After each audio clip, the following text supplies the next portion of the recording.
like it. You want a podcast like it? Podcast like it's 1999. Podcast like it. Just podcast like it. Podcast like it's 1999. Podcast like it. You want a podcast like it's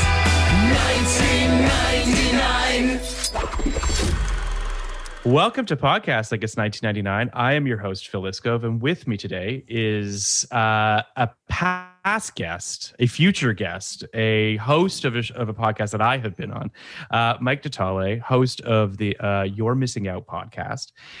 He is here today to talk with me about Futurama, which premiered in 1999. We're going to talk about the pilot, and we're going to talk about the second episode as well, just to sort of take two bites at the apple, and we'll talk about the show in general. But before all of that, Mike, did you watch Futurama in 1999? Actually, yes. I'm probably one of the 5 people that did. That's yes. If we're looking. No, it was actually it was very highly rated in its premiere, but it was one of those things where like I watched a steady decline. Yep, that's exactly. And I held on because it originally premiered after The Simpsons, and in our house, like we watched The Simpsons every Sunday. Sure. But on top of that, 99 is a pivotal year for me in a very dumb, silly way. I was a child, right? I was 8 years old. Sure. And it was very exciting because I had saved up money to buy my own TV.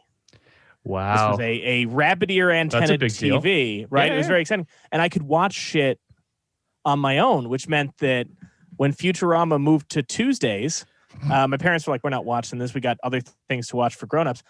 I could watch it. And another show that we are not talking about, but we'll probably touch on because they're connected, the other big Fox animated show that debuts in 99, dies and is resurrected, Family Guy. I watched all the season 1 episodes when they aired. And the two of them, that you can't, different as they are as shows, you can't pull them apart because of how weirdly they intersect in this path. You know? Oh, for sure. Yeah, I mean, I think that, so, okay. I mean, first and foremost, it should be said, I, along with the over 20 million people tuned into the pilot of Futurama, which premiered March 25th, 99. It premieres after The Simpsons. It has a unprecedented premiere. It is still the highest rated pilot episode in the history of the Fox Broadcasting Corporation. Although, you know, now that it's Disney, all bets are off. But I remember it being a very, very big deal. I mean, this was, as you can imagine, Fox was trying very hard to get the TV Guide issue. This is just for that premium Patreon tier. Premium shit right there. You can TV see Guide me 3000. It's got Futurama on the cover. It's a very thick TV Guide. It is indeed. That is a bizarre. Book. We're gonna have to dive into this one day. There's some weird shit. I'm sure there is. There's some strange things in here. I don't know if you listened to my episode that I did of Ken Reed's podcast of TV guidance counselor, but he every week brings on a guest who dive into one specific issue of TV Guide because he has every single one of them. It's an amazing thing. I think you should definitely go on that podcast. But all of this being said, you know, Fox was very much wanted Matt Groening to make another show, right? The Simpsons was obviously this colossal success. From all accounts, this was a brutal development process that he akins to still the worst development process he's ever had in his life. Probably not surprising that he had not developed another show since a few years ago when he did the Netflix thing.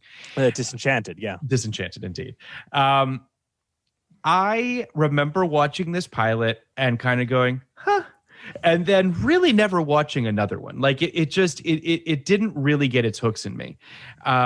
So when you suggested that we do this, I was like, great. Like I want to understand the Futurama thing. Because I feel like you're going to be a person that's going to hopefully be able to kind of relay to me. Now, I'll say this. The second episode certainly made me go like, okay, this is better. That's why I said we got to do the 2, because that's where you start to really see what this show could be. So I guess I want to kind of, first and foremost, let's just get to a high altitude here. You watched this show, you were 8 years old. and this show just hit you in the sweet spot? This and Family Guy, these two shows very much spoke to you? Yeah. Okay. And in fact, I'm surprised. I assumed, and can I pull back the curtain a little bit here? Please, yeah. I assumed you were a Futurama fan, and I only assumed that because I'll let your listeners in on a little background on this. I had said to you, like, oh man, I haven't done a TV episode. I'd love to do one. And you said, you know what? You want to do another episode? Email me a couple of pitches and we'll see what happens. And I have to be the first podcast like it's 1999 guest who sent you pitches to which you responded, all of this seems way too complicated. I sent you a number of things where you went, that seems very involved. But this one, I said, what do you think about Futurama and Family Guy? Like those debuted, and that's really interesting. You went, Futurama, yeah. So I just assumed you went, not that one, but this one I like. And so I'm intrigued by the fact that this is that this is also uncharted territory for you, the Futurama. Well, here's the thing. I will inevitably do a Family Guy episode as well, just because it was obviously a very big deal. It continues to be a big deal. It spawned all sorts of things that are not great to me, but I think it is its own thing, and it's worth unpacking with somebody for sure. It's interesting in its own way too. We often talk about how Sopranos and West Wing in '99 are sort of that's the fork in the road. That's the moment when television kind of splits in two. You've got 4 years of the old guard wrapping its arms around the West Wing with every ounce of its might, holding on to broadcast television. Meanwhile, The Sopranos is out there changing television and becoming what we're sort of living in now. In its own weird way, Futurama and Family Guy are kind of like that a little bit too, right? Yeah. Futurama is very much the sort of classical, if you will, old guard television show. It's got a little bit of edge to it. It's a little weird. It's a little kooky, but it's not like aggressive. And then Family Guy, which is this, I mean, very sort of in your face meta show. It's the Shrek to Disney, I guess, in its own weird way. Like it's this sort of snarky, deconstructionist cutaway jokes thing. It's just not my brand of comedy, right? And I don't mean to suggest that people love it and more power to them. But do you sort of see what I'm saying? Like there's these two schools going on, and they both premiere in '99. And I also think the interesting thing about it, when you think about it, is, if we're going overhead, they both premiere in '99. I have the dates here, but because Family Guy premieres January 31st, 1999, Futurama in March, like you said. Futurama ran until August 10th, 2003. Yeah. But started airing on Adult Swim, which is the crucial element, in January 2003. Family Guy gets canceled in February 2002. But then gets added to the Adult Swim rotation in April of 2003. So these two shows, and I remember this vividly because the change from elementary school to middle school is a huge one if you're a young person. So in elementary school, I watched these things as they aired on my TV. 90% of the jokes flew over my head, but it was fun. Yeah. And then I was in middle school, and some of the older kids were talking about, like, oh my God, you got to watch Family Guy. They were buying the DVD sets, and Futurama was like, oh, this is this weird thing that's on. And like, there was this, I felt this strange thing of like, well, but I saw these when they aired. They're done now. How are you finding them? Adult Swim brought new interest in these things, and they went different ways. With Family Guy, obviously Fox kind of went, oh shit, let's pick this up. Back. Yep. What's fascinating is Comedy Central buys the rights to run the Futurama and syndication. Yeah, after they run out of Adult Swim, and then they make a couple of made for or direct to DVD movies. There's I think there's 2 seasons of and then they pick it up. That's what happened. So what? Yeah, what happened was Fox, I think, kind of said, well, we could make some movies. Atlas and Groening started planning some movies, which are like Bender's Big Score and 3 more direct to DVD features, which they split up and make into the 5th season, and then they do the additional Comedy Central picks up for the additional seasons. But Adult Swim is what kind of revives interest in both of those. And at the same time was picking up something like Mission Hill aired that same year. and is only now getting revived. Oh, Mission Hill. You should check out Mission Hill. It only lasted for one season. Oh Christ, I'm forgetting his name. Bill Simpson's writer. I'm blanking on his name now, but great one season show. I think you dig it. But anyway, it was this interesting thing. I think it's 100%, and I think that there's a couple things that I want to unpack about what you just said. The first was I vividly remember, as our listeners know, I worked in several video stores back in Toronto, and I remember those Family Guys discs, those DVDs. We couldn't keep them in the store. Yeah. Like it was a huge renter, a huge sell through. It was enormous. And then when it comes back, I remember thinking, well, yeah, no, that makes sense. Like, but I don't think that people, there's a whole generation that just doesn't know about the DVD market and what it did for television back in the day, right? It was really kind of your OG streaming in its own weird way, right? Like Alias, 24, Family Guy, these are shows that would have absolutely been taken off the air had they not had a massive boon in their DVD sales that gave the networks, or the studios more importantly, a moment to go like, hold on a second. Now, it should also be said that every single one of these shows is synergy, right? So it's on a network that owns the studio, right? So in all of these situations, you had 20th that owned 24, that was the studio behind 24, and it was the Fox network. Same with Family Guy, and with Alias, it was ABC for ABC, or Touchstone for ABC. I say that just because I think that's a major thing. Because Family Guy was Fox, though.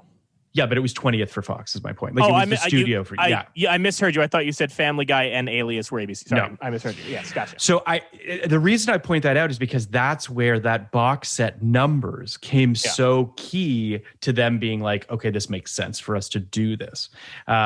It's just an interesting moment. And I think that for broadcast television, and then you bring in the cable thing, which is also enormously interesting to think about. You know, syndication, everyone knows about syndication in the sense of, shows hitting a certain number, then they syndicate, right? These shows really didn't have that many episodes in the tank.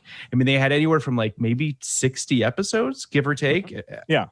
That's rare to get syndicated on that quote unquote low a number of episodes. So it's just interesting to sort of see how there were all these factors that gave a second life to these shows, right? Well, and on top of that, sorry to interject. On top of that, you got to remember the factor that is Adult Swim and what that meant in the early 2000s, which is that shit's on. Yeah, but I mean back then, because it was a wasteland. And, like 1 a.m. Yeah, and they were like, all the people at Adult Swim were basically like, look, we'll give you the Turner library. You can make new content, but you got to make it on like $5. Right. That's how you get C-Lab. That's how you get Space Ghost. And then to fill the extra time, they weren't getting the rights to shows most people wanted to watch. They were like, what can we get to fill airtime? And they get these kind of weird outcasts. But as a result, because the only people who are staying up to watch it are college kids, high school students, and people who are very high. And as a result, all of those bits, you either have to have like that high schooler mentality of like, oh, everything weird is funny to me, or you have to be so high that Peter licking a toad is funny to you, or anything like that. And it lands for you. I mean, look, I am not going to, there are certain things, and it's also the era, I mean, again, 1999, weirdly, maybe isn't the time for either of those shows, Futurama or Family Guy. In a post-Jackass world, Family Guy makes absolute sense. In a post-Aqua Teen Hunger Force world, that makes absolute sense. I think there's Futurama, also... Yeah, I think Futurama as well has this sort of... They're both pastiche shows of just different things, right? Like Family Guy is a deconstruction of the sitcom, right? It's literally the anti-Simpsons. I mean, I'm assuming that that's how it was pitched, which is kind of ironic in its own way that it's on the same network as the Simpsons. Like, these are two very kind of... I get the impression that if Fox had their druthers, Matt Groening would have created the same amount of television shows that Seth MacFarlane did, right? Like, Seth MacFarlane you got Family Guy, you got Cleveland Show, you got American Dad. Am I missing one? Or is those the three? Oh, Jesus Christ. I mean, he's got the live action one. He's got the Orville, but right, the Orville now. But that's the thing, right? Like, Seth MacFarlane, for all that comes with Seth MacFarlane, is a an empire builder, right? Like he built for 20th an empire to be able to kind of just make them a shit ton of money, right? Yeah. It's not to say the Simpsons didn't make a lot of money, but I do think that obviously from Groening, they wanted that. They wanted the amount of content. And that's why I think with Futurama, we'll get into the development a little bit, but it just should be said that he just wanted carte blanche to do whatever he wanted. I mean, we'll talk about some of the titles, some of the various things that they wanted to do with this show, and that it was just never a good fit. Right? Like it never totally gelled in the way that they wanted it to. And that's why I think Futurama just kind of continued to sort of limp along like this three-legged dog that had obviously big fans, but just never fully congealed. Whereas with McFarlane, it's just, what that show is from the jump. Like it's a very clear vision of what they want it to be. Yeah. And there's also, I mean, I think, I don't know if Family Guy is so much the anti-Simpsons so much as it was just a heightening. And I think that's kind of, I mean, when you look at those early seasons, I'm talking about, because here's the thing, am I going to stand by that show in its entirety? Certainly not. Do I still watch it? Absolutely not. However, those first 3 seasons, when you watch them, did feel like you were seeing what was essentially like, okay, if there was an evolution of Simpsons to South Park to Family Guy, you felt like that was an evolution. Whereas Futurama, and I love it to death, and I think it's better now out of the context of the time. But at the time, I think a lot of people felt like this is not just the next thing from Matt Groening, but this is the next thing that you would see it on a timeline. Yes. Yeah, on an evolutionary timeline. And instead, I think part of what makes that show hard to grasp in its time is that it's not pessimistic or nihilistic or any of the other things. Like South Park was nihilistic. I love South Park, but it is nihilistic in its worldview. Futurama, they talked about I was listening to the commentary for the pilot because I have the first season box set, and they talked about like they sat down with the executives and they were trying to explain like it's not a post-apocalypse, but it's also not the Jetsons optimism. And the execs were like, well, we love the Jetsons, but David X. Cohen was saying we kind of figured we want to comment on society today by kind of taking it just a little further.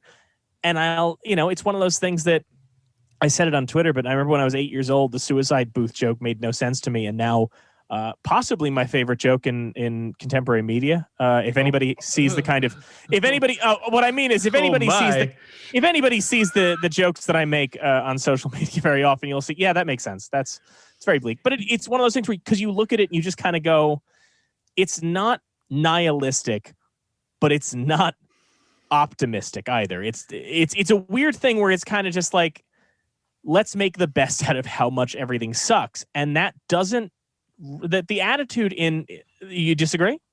I don't disagree at all. I think you're perhaps hitting the nail on the head about why this show never connected. And why I think it makes more sense in a post 9/11 George W. Bush world than a 1999 I guess everything's going to be fine world. You know what I mean? Well, yes, and I'll piggyback on it and say, I think that I'm not privy to the development process of this show, of this pilot and of this series, but it really doesn't feel committed. Like it feels very sort of, at least pilot. We'll talk about the other second episode, but the pilot really, like, pilot story wise, it's a bad pilot story, man. Like it's not like, it doesn't pull you in the right way. The show doesn't really take off until the last 5 minutes. It's oddly existential for a pilot, which is just a strange place to be in your pilot. It's not fish or fowl. It's very much in a weird place. And I think it does speak to what you're talking about, which is it doesn't want to be nihilistic, but it also doesn't want to be super optimistic, and it's living in some sort of in-between space, which kind of makes me feel like it's almost like Kurt Vonnegut in its own weird way. Yeah. Like it has this sort of like grappling with what does it all mean, and will we even be around in 1,000 years? And there's just, it's just a bizarre show that I'm not surprised wasn't embraced. I'm also not surprised that it was successful enough that it continued to exist. It's just, it lives in some weird space that I think is interesting. But we'll talk about this. I want to talk a little bit about the development of it, just because we've kind of alluded to it. Yeah. So mid 90s, Fox says to Matt Groening, we want you to create a new show. He conceives Futurama around this time. He enlists David X. Cohen, a writer producer from The Simpsons, to assist in the developing of the show. They spent a bunch of time researching, doing a bunch of shit. They pitched it apparently to Fox in April of 98. Groening described the process of getting their show on the air as the worst possible experience of my grown-up life. Fox eventually orders 13 episodes immediately. Fox pushes back. Groening essentially says, if you don't let me do whatever the fuck I want to do, I'm not doing this show. Eventually, with The Simpsons, what have you, they say, fine, fuck it, do what you want to do. But Fox was particularly upset about your favorite joke, the suicide booth. They were concerned about Dr. Zoidberg. They were concerned about Bender's antisocial behavior. And it was just a lot of this. And I don't want to cut Fox slack, but like I sort of understand where they're coming from, where they're like, we want to make a show like The Simpsons here. Like, can you make a show that's accessible to people? And they're sort of like, kinda. Like that's and that's a problem, right? Like the lack of commitment to, they got one foot in one world and one foot in another, and I think the audience feels that. But at the same time, I mean, again, you listen to their commentary and they talk about how many things that they got pushback from, like little jokes like Bender shitting the brick and things that later got used in the marketing leading up to the show, which I think created extra tension when, the creators basically sitting there going, we were begging you to trust us. It took so long for you to trust us on these bits. And then we do it and you go, oh, this is great, and let's put it on the air. I think if I had to diagnose what I think is the problem, and I love the show, but if I had to what the problem is with Futurama in terms of making it accessible, I think it's this. The Simpsons started out as Matt Groening doing a bunch of chaotic family cartoons for Tracy Ullman, right? And the format of The Simpsons, the idea of it's a family, but they're dysfunctional, right? Like it's a dysfunctional sitcom that exists. And then they bring in a bunch of, at this point, we all know the story of like the Harvard guys and the PhD guys and all that into this writer's room with the constraint of it's a dysfunctional family in the suburbs. Where Futurama runs into its trouble in development is now you are taking all of these Harvard guys and all of these very, very bright guys, and David X. Cohen has a PhD. A number of these people have PhDs, and in science, Cohen's, I think, is in physics, his PhD, something like that. And you basically turn around and go, now start from scratch. So, of course, you are going to get existential. Of course, they designed their very own language to hide in the backgrounds that you can actually translate in each episode. Of course, it's going to get this complex and heady because what you have done is you've taken, arguably the least accessible human beings in the world, and you've said your job is to make a show for the demographic that watches Married with Children, which is, again, not a knock on Married with Children, but number one, I don't know if you can necessarily give a bunch of Harvard and PhD writers carte blanche like that on any network, but especially on Fox. That's an uphill battle. Now, I love what Futurama becomes, but it's also something that you look at, and when you finally see it airing on Comedy Central in the late 2000s, you kind of go, yeah, that's about where that needs to be. That's the right place for that. Well, it's funny. I agree with you. And I would say that oddly, Fox was too confident and not confident enough in this show in a weird way. I think about, the show never got out of the shadows of The Simpsons. So that was something that inherently they struggle with as a network, as a studio, as a writer's room, of just how do we make this our own thing? So there's that. It's sort of... it's weird. It's so weird that like this is what comes out of the development process of like a futuristic show that's not the Jetsons, but it's also not, some sort of nihilistic thing, but it's also not Flash Gordon, but just like other titles that were considered for this show, Aloha Mars and Doomsville. Like these were the two other titles that obviously they were like, no, we don't want either of those. How do we make a show out of that? You mentioned Matt Groening's days back on the Tracy Ullman show, and his whole like Life is Short series and all the various weird fucking things that he did. It is funny because I guess I just didn't really think about that, because The Simpsons was so not that, right? Like The Simpsons was so kind of this kind of meditation on the family sitcom, right? On Father Knows Best and all that kind of stuff. And this show just doesn't feel like it has any touchstones to really hold on to that I completely understand. Like even just the engine of the show is like, they deliver stuff. Well, I mean, in that sense, I think that I'll say this.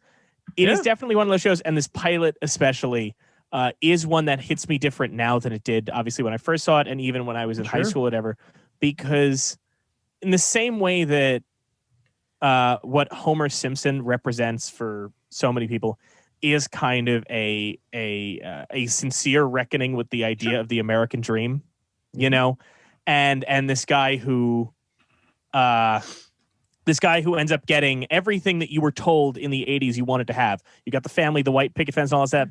And he's a bumbling idiot, and his life kind of sucks. And he's never fully satisfied. And that's why that landed so well. With Fry, I do feel like this comes out of a place for these young guys, an especially these young guys, which is, I just turned 31. In the middle of a pandemic. I'm grappling with that. Congratulations. It's been a blast so far. But it's dark. It's been a dark time. Yeah. I'm always so cheerful when I come on your show. I'm always just a barrel of laughs. I'm worried that Patreon episode is just too dark to put out. That's why no one will hear it. No. It's sitting there. Don't you worry. All 4 hours of it. Oh, it's sitting there, I'm sure. And that's where it'll stay. No. It's on the bench. It's coming out soon.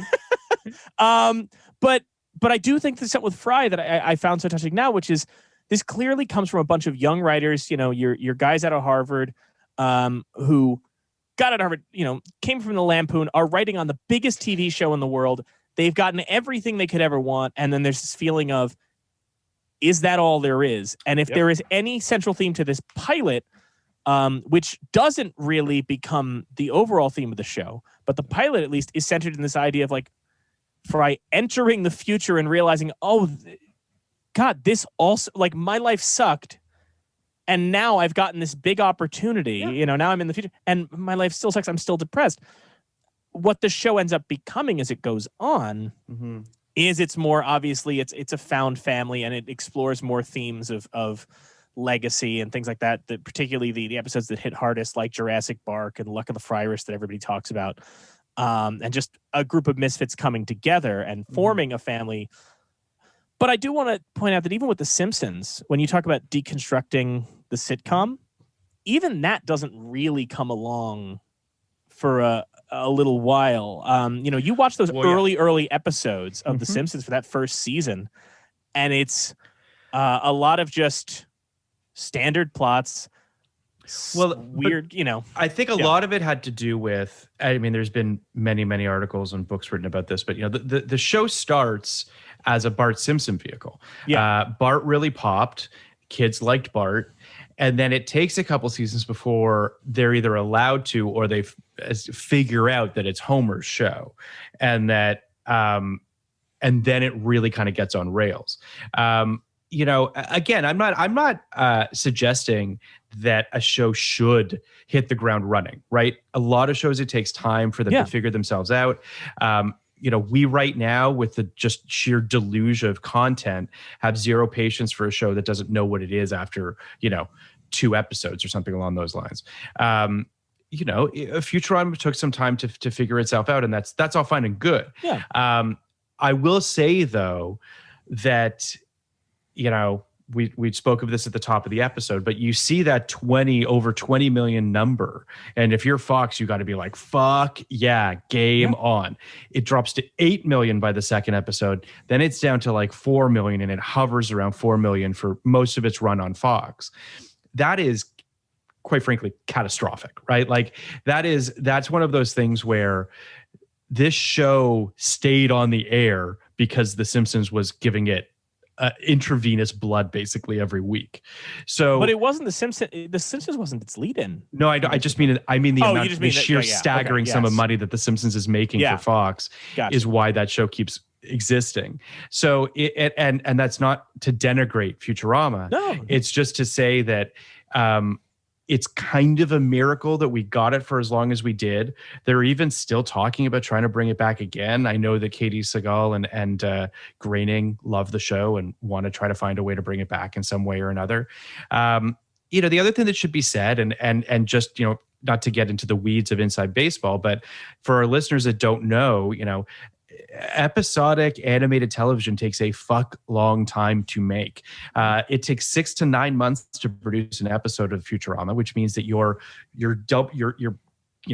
back-to-back boarding episodes and writing them concurrently and trying to figure out stuff. And that's why when you think about the fact that the second episode was supposed to be like the 6th episode, and it gets pulled up into the order, and it actually does a lot of the heavy lifting that the pilot, quite frankly, doesn't do, which is introduce all of your supporting characters, or a good chunk of them. Yeah. So it's one of those things where, you almost wish that they aired 1 and 2 back to back in a block. Because had they done that, I think that show might have actually really had a chance to take off. No pun intended. Yeah. I mean, that's kind of what, this is a dumb example, perhaps, because I'm sure it's not the same thing.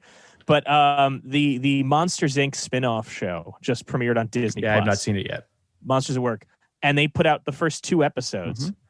And exactly what you're describing, because it's one of those things where, for me, as somebody who did watch a lot of TV, like, I do kind of love that 1-2 punch of you watch the first episode of something and you go, where is this going to go? Yeah. Like, it leaves you with a sense of this could go a million different directions. And then the second episode gives you the structure and the format of like, oh, now I understand what this is going to be for the rest of the week. Which is what the Monsters at Work show did. And I do, that's a much different thing. It doesn't have the pressure on it of Futurama. It's a cute show, though, guys. Check it out. It's fun. Okay. It's a fun premise. But it is a thing that you look at and go like, that's kind of, you're right. That's how they should have done this. I think that, and I get why they did what they did. They wanted the Simpsons lead in. They did. I absolutely understand everything they did, right? And we live in a completely different television landscape today than they did back then. They had faith that pilot was strong enough to get people to come back for the second week. And that was a risk, and they rolled the dice on it. I want to give I'm going to give the synopses for these 2 episodes so that we could kind of dive into them. But the pilot is called Space Pilot 3000. Pizza delivery boy Philip J. Fry accidentally stumbles in a cryogenic freezer on December 31st, 1999, and wakens 1,000 years in the future on New Year's Eve, 2,999, that is. He meets a one-eyed counselor named Leela, who tries to assign him an eternal career as a delivery boy. Fry dislikes the idea and escapes into the city, where he meets Bender, an alcoholic robot who has also abandoned his job, and the two become friends. Fry soon becomes depressed that he can never return to his old life and surrenders to Leela, but realizes that she also hates her job. She quits. Now fugitives, the 3 visit Fry's descendant, Professor Farnsworth, who helps him escape from the police on his intergalactic spaceship. As the world celebrates the year 3000, Farnsworth hires the 3 to become his crew for his intergalactic delivery service, Planet Express, with Fry becoming a delivery boy. So let's talk about this one first. Yeah, of course. Reading that synopsis to you, right, from 30,000 feet. Yeah, it's just not a great. It's just not a great pilot story. Like, I know I said it earlier, but like, guy falling into a frozen, getting cryogenically frozen, waking up 1,000 years later, right? We've kind of seen it before, but we'll just put that aside and just say, like, sure, fine. Then existential crisis for about 3 acts of a television show. Then in the end, we actually understand what the show's about. If it was me, pull the existential crisis out of the pilot. Like, it should not be a thing. It's just a very strange choice. It creates this kind of disenchanted hero who is not active particularly, is in his own head for a good chunk of it, and spends a good chunk of it with an alcoholic robot. Like, and then there's like a whole suicide thing where like he's wants to kill himself. Like, what? Like, who thought this was a good entry point? Well, I mean, so here's the thing. I admire the ambition of it, and I understand, like, they talk in the commentary a lot about the difficulty of doing a high concept sci-fi show and having to introduce the world and all that within a half hour. Yeah. I mean, this is something we run into a lot with sci-fi and fantasy now, is the balance of world building versus story. Mm-hmm. And quite frankly, how you have, and I'm sure you've dealt with this yourself, how you have fans who favor one over the other. Yeah. If you've been listening to our friends over at Blank Check doing their Twilight commentaries, talking about the balance of world building and Twilight, I think that this pilot was trying to do a lot of world building and a lot of character stuff in too short a span of time. Mm-hmm. This is definitely something that you do feel like this should have been one of those things where they went, you know what, do it as a two-parter, not just do the first 2 episodes, but literally just, we'll give you an hour to do this instead of a half. It's weird that didn't happen. This also feels like one of those things where, and obviously you've dealt with this a hell of a lot more than I have. I have never had anything developed in any meaningful way, but even in that minor thing, when you're just trying to please the money men for the little things, you do have that moment where like you're trying to explain to somebody like, no, we'll explain this in another episode. Like we'll get there. And you have those people breathing down and going, no, I want this answered now. I want you to explain how all this works now. Yes. And it's a very weird thing. Now, I think the stuff, I love the introduction of Bender I did when I was a kid. I loved all that. I think that's fun. Bender's great. It's a weird, I mean, he's what they believed in the TV guide. They suggest that Bender is going to be the big breakout of the show. They think Bender is going to be the Bart of the series. Kind of was. Yeah. I mean, bite my shiny metal ass is an attempt at a catchphrase. Go ahead. I was just going to say that, it is interesting because I agree with what you're saying. I think that, I'm currently developing a show for Disney Plus, and there definitely is, and this is not, just Disney Plus. It's a lot of places. They want it all, right? They want that pilot to be so jam-packed with stuff so that there's no question that people are going to love this thing and come back for the next episode. Or if it's, if it's a broadcast show, it's hold on to them through commercial breaks.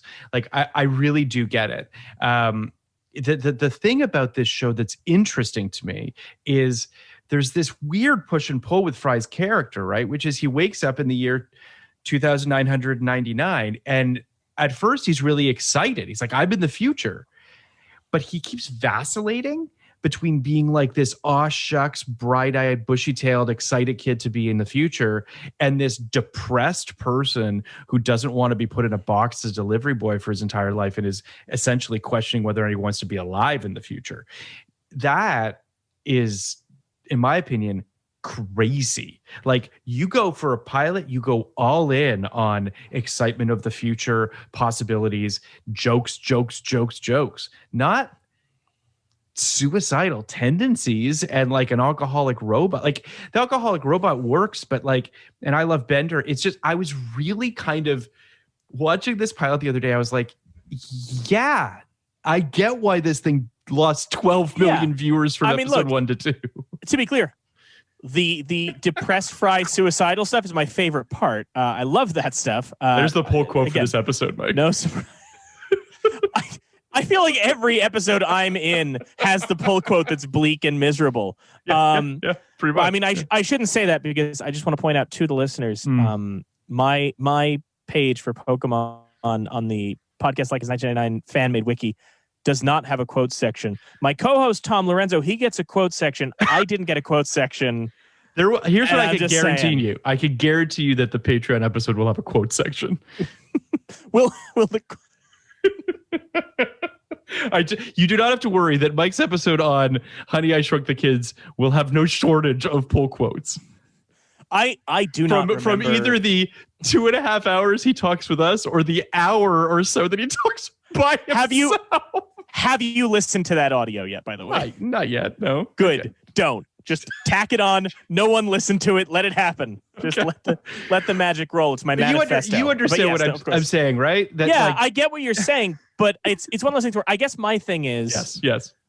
I look at Futurama as a thing, whereas Family Guy, to contrast again, Family Guy is a thing that you look at and go, this totally makes sense for where it aired. This is a show for Sunday nights on Fox. Yeah, sure. This makes sense after Simpsons. Futurama is a show that was never going to click with the kind of audience that Fox needed it to have, but it is perfect for an Adult Swim or a Comedy Central, or even like, for example, the other show, Disenchanted, is on Netflix, right? The grading show, which went through a similar process of, I remember when the first season hit and there were a bunch of people writing up going, God, I don't know, guys, this is pretty rough. And there were a couple people responding going, yeah, it's a Matt Groening show. That's every one of these. Have you forgotten the first season of Futurama, the first season of Simpsons? Give it a sec. And I do like Disenchanted. It's fun to have on. But Futurama is one of those things where it makes sense. It appeals to a small audience. I like the existential crisis of Fry. I like that element because I think that it's a very dark humor. It's a very kind of Samuel Beckett-esque kind of idea of what if you actually got confirmation that this is all there is? Like if Fry gets 1,000 years in the future, seemingly infinite possibilities that we all dream of, right? Yep. Certainly in this time, all of us have had fantasies of, can I just fast forward?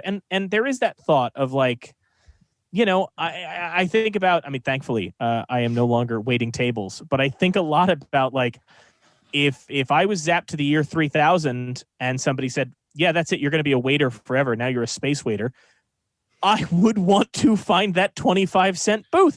Like, because it's what keeps, like, really, because it's just a thing of, it's, I don't know, like, it's kind of, it's a hard thing to grapple with, especially like, look, we went to film school. You go to film school with the idea of, I'm going to go out, I'm going to make things, I'm going to do things. And then sometimes it works out and sometimes it doesn't. And if you're in the doesn't column, you have this thought of like, I friend of mine churns out scripts constantly. No one's read them, but he keeps writing them, right? Mm-hmm. And it's one of those things where he's like, yeah, but someday something's going to happen with these. And you do kind of wonder if somebody could sit down and go, if I'm going to tell you right now, I've seen the future. No one ever makes a single one of these. It never happens. They just sit in your drawer.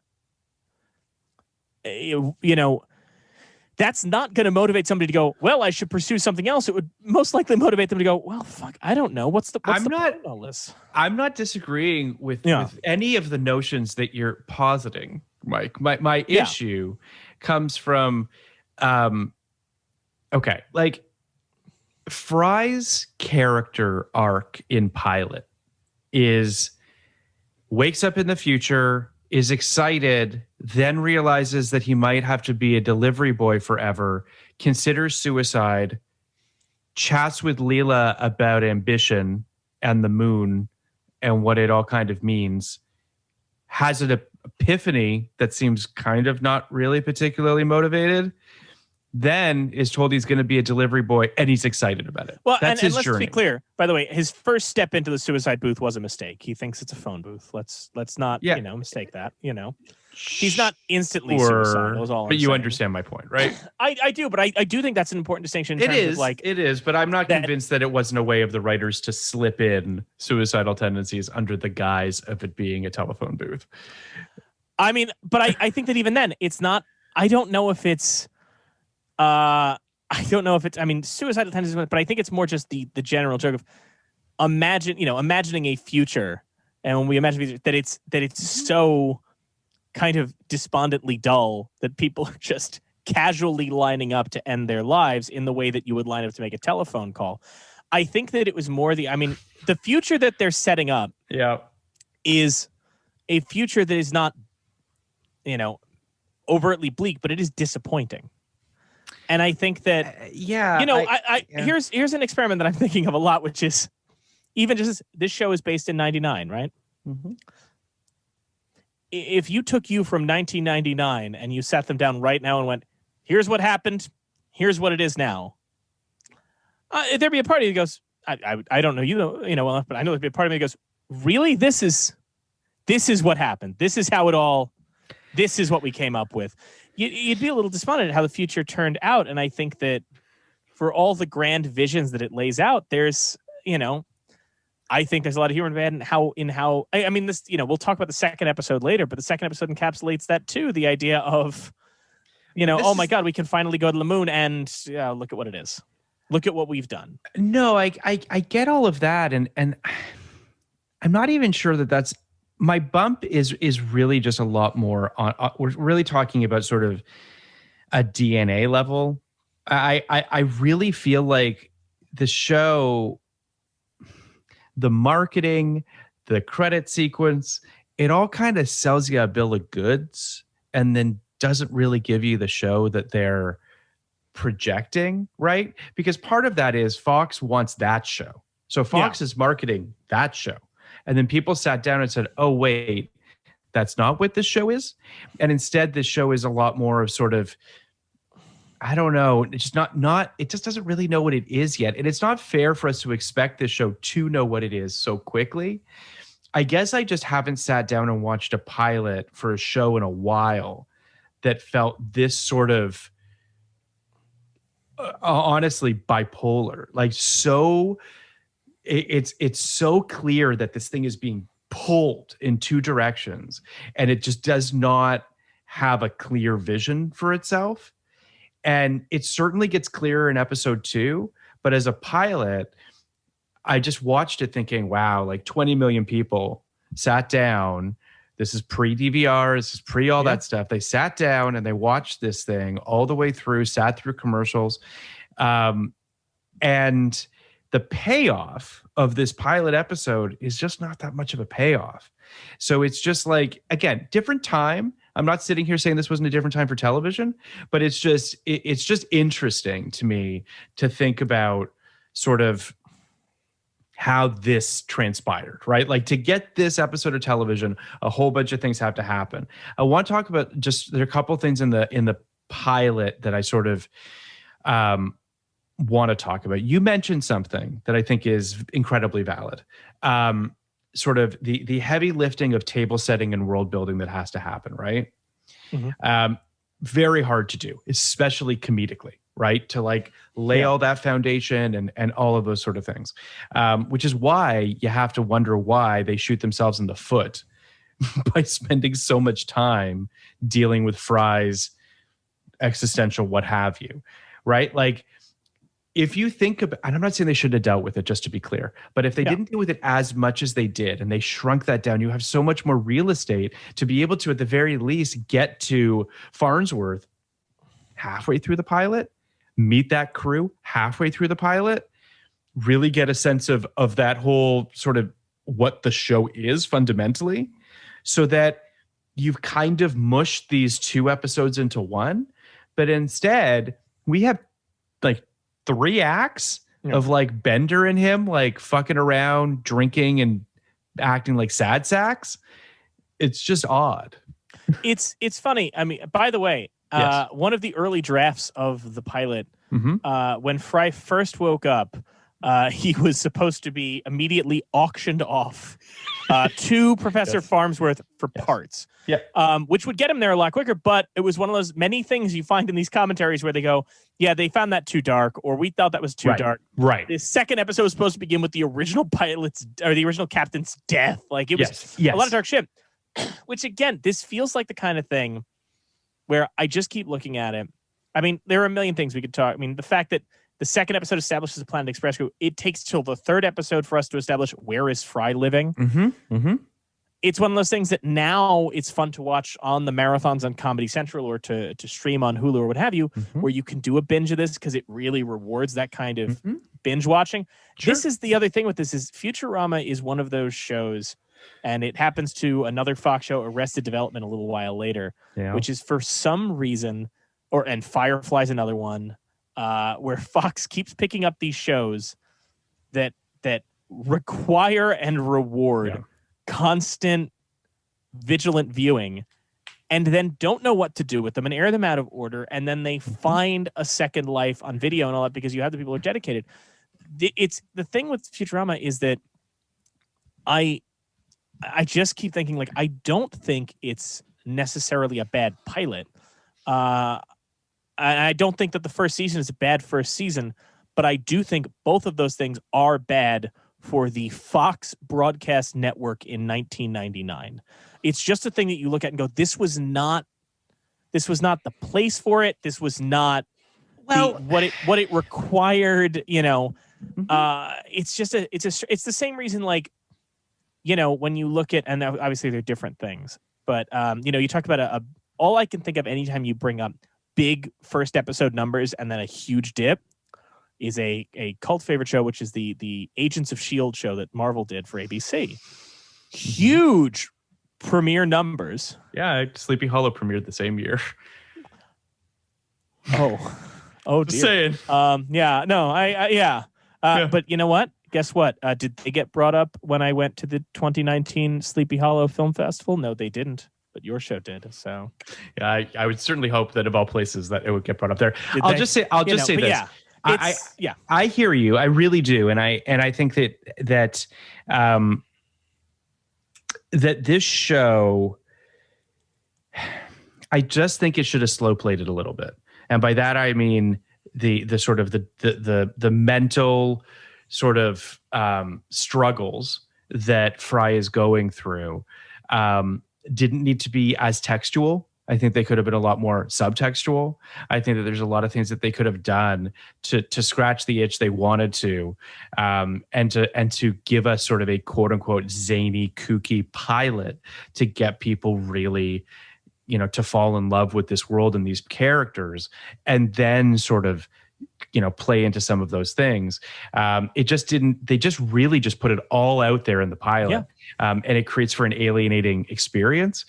You know, there's an IMDb quote that I love. It says, when Bender and Fry exit the suicide booth, the booth claims to be America's favorite suicide booth since 2008. Since the episode premiered in 1999, it would seem that the episode alludes that 2008 would be a prominent year for suicides. The housing crash and Great Recession occurred in 2008. So Futurama apparently predicting our futures. Do you know about the joke that they had to cut, though, after the first airing? I don't. So apparently, and they say this in the commentary. Yeah, I've certainly not seen the original. Apparently, the original airing of the pilot. Do you remember when the guy first gets the pneumatic tube and he says, "Take me to Radio City Mutant Hall"? Right. Yeah. Well, according to the commentary, did I write down who said this? I did not. Oh no, okay. David X. Cohen says when it first aired, there was a different joke there. Yeah. Where he said, "Take me to JFK Jr. Airport," because at the time. He was alive. Yes.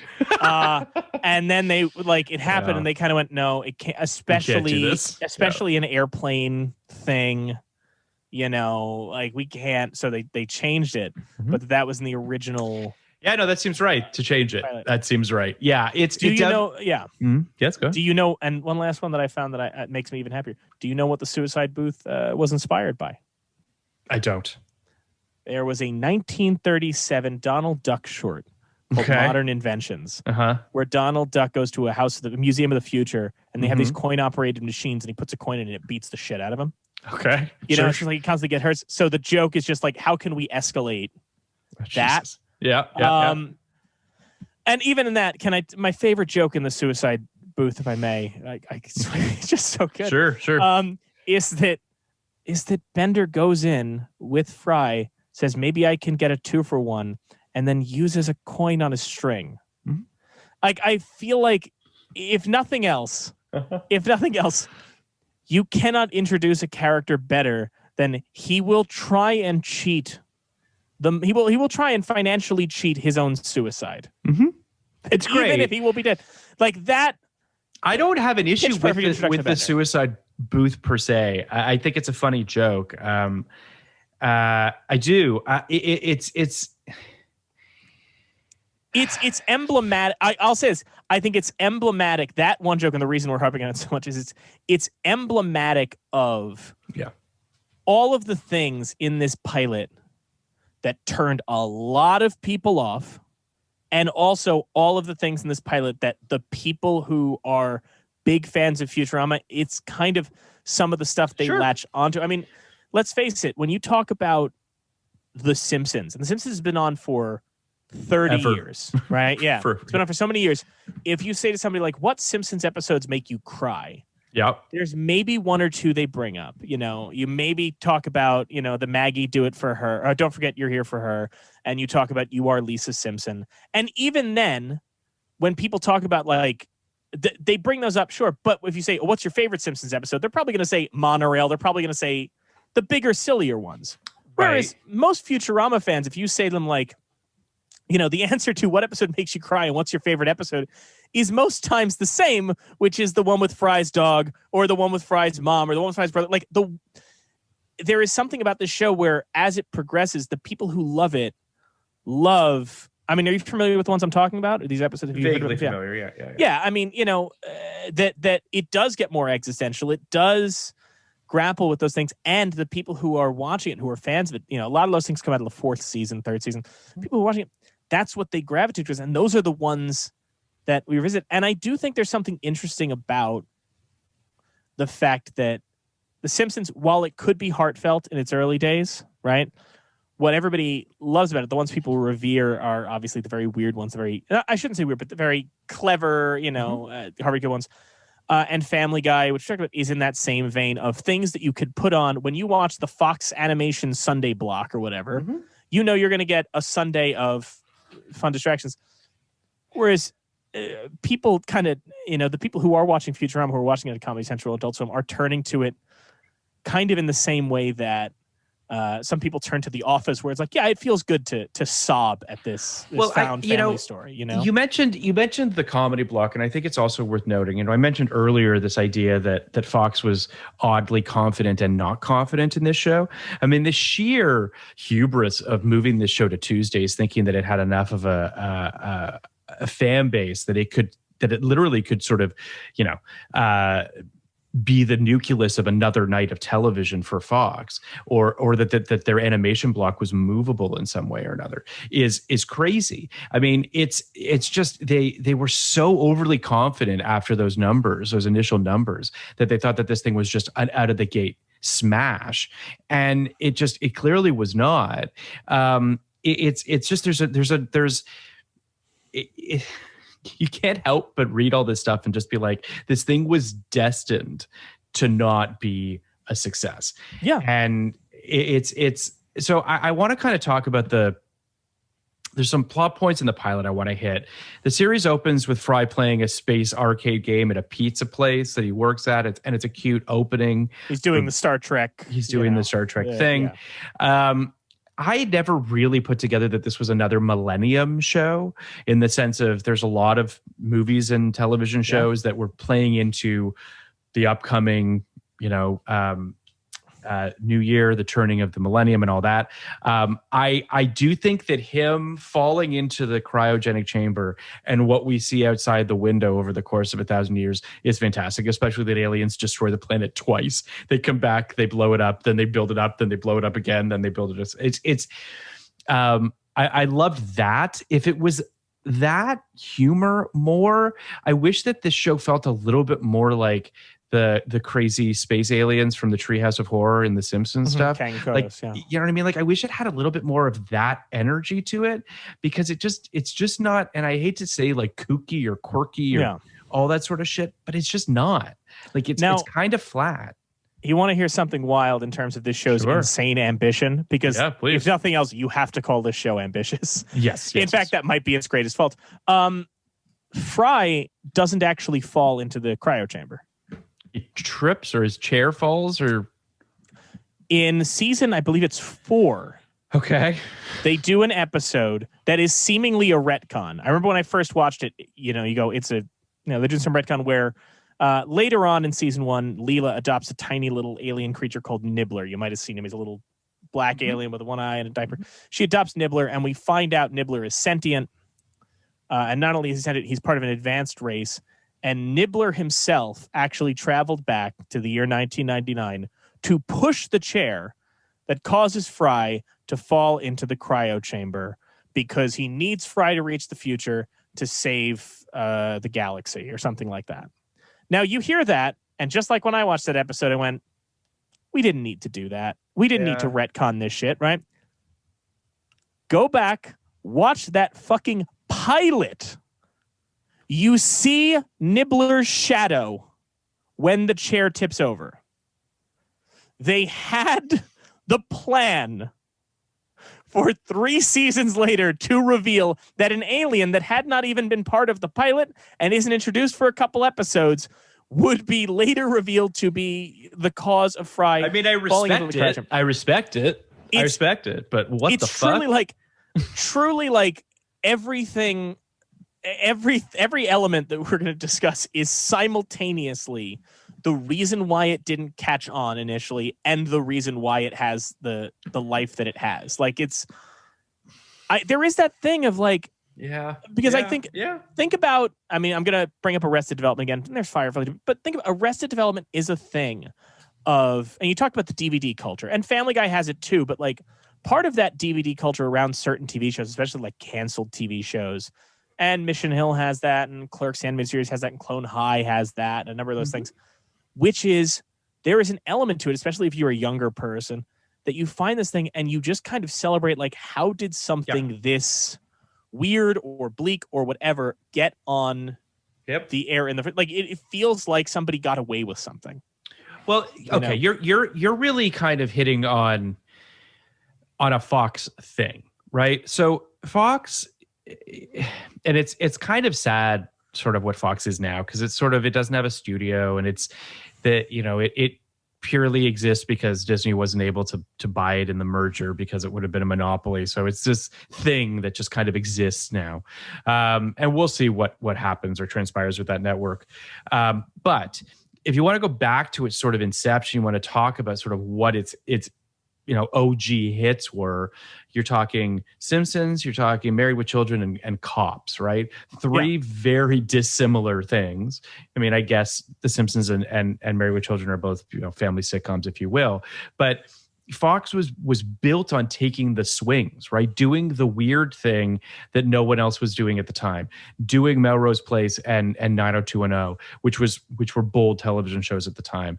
And taking the swings like Arrested Development or Wonder Falls or Drive or whatever, right? Taking those swings. That was the network that did that for a very long time.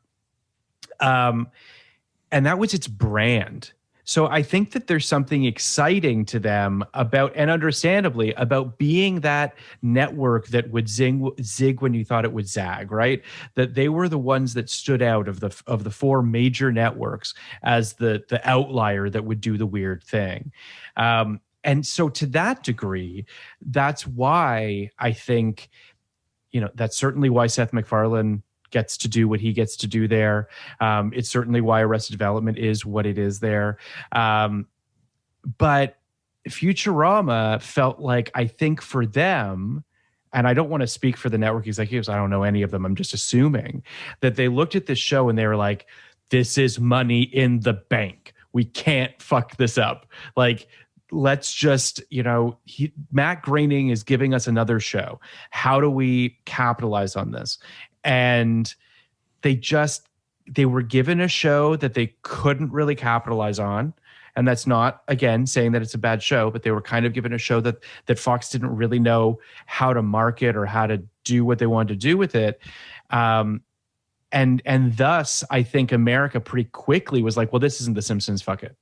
I think that's kind of what happened. I think you're right, but I also think one element when you're talking about what Fox has, what Fox is doing, there is a connective tissue between the 3 shows you named, which is Simpsons, Married with Children, and Cops. Yeah. Which is, and at least for me, I remember being a kid and I didn't, you try and identify, what a network's thing is. Yep. As a little kid, you're like, what channel does what?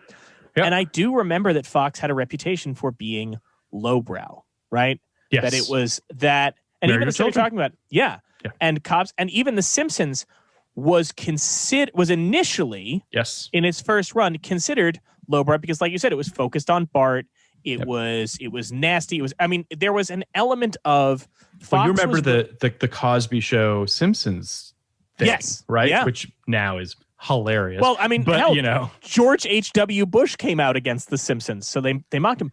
But there was a when thing you think that The Simpsons is edgy, I don't mean to cut you off, but just thinking about a world where people were like, those Simpsons, they're fucking crazy. They're so edgy. It's like, what? Anyway, please. But it's a thing of like, I think that the thing with Fox is that the reputation of Fox in the 90s, at least from like a kid in the suburbs, the reputation of Fox in the 90s was like the fucking channel from Videodrome. Like it was so much like people talking about like they're crossing lines. Like, and even you talk about Melrose Place or whatever, like there was always an element of like, it's kind of trashy. Whatever we've got is a little trashy, but you want to watch it. And I think that with The Simpsons, where Fox maybe gets tripped up, and where I mean, I'm only speculating here, but there is an element of The Simpsons is the one that also, especially because they bring in all those Harvard guys and it gets more hyper. The Simpsons is the one that starts getting the critical acclaim, and the coastal people, the New York and LA people, also the highbrow people are writing about it and loving it, and so Fox starts to maybe lose the path because they're thinking of The Simpsons as how can we do another thing that appeals to the hive-minded people and the quote unquote coastal elites, forgetting that what made The Simpsons work and what made Fox work as a network was, if I can go back to Pixar terms for a second, you appeal to the people that like Ratatouille and also the people that watch Cars. Well, here's but I'm saying, and I don't, to be clear, I say that as somebody who thinks that Cars 3 is a masterpiece and makes me cry every time. But Cars 3 makes Cars 2 look like Cars 1. Cars 1 is Griffin's quote, but I think Cars 3. But you know why I like Cars 3? Because much like Futurama, Cars 3 is a bleak movie about accepting your mortality. Yeah, because he dies in the beginning, or he gets in the car wreck. He gets in the horrifying car wreck, and then learns that. No, even though he's recovered from the car wreck, he will never be as fast as he used to be. So it's Days of Thunder. And he has to just kind of, but then also like he reconciles with the fact that like, oh yeah, all of the great racers before me are now forgotten. That not only will you die, but eventually time will erase you.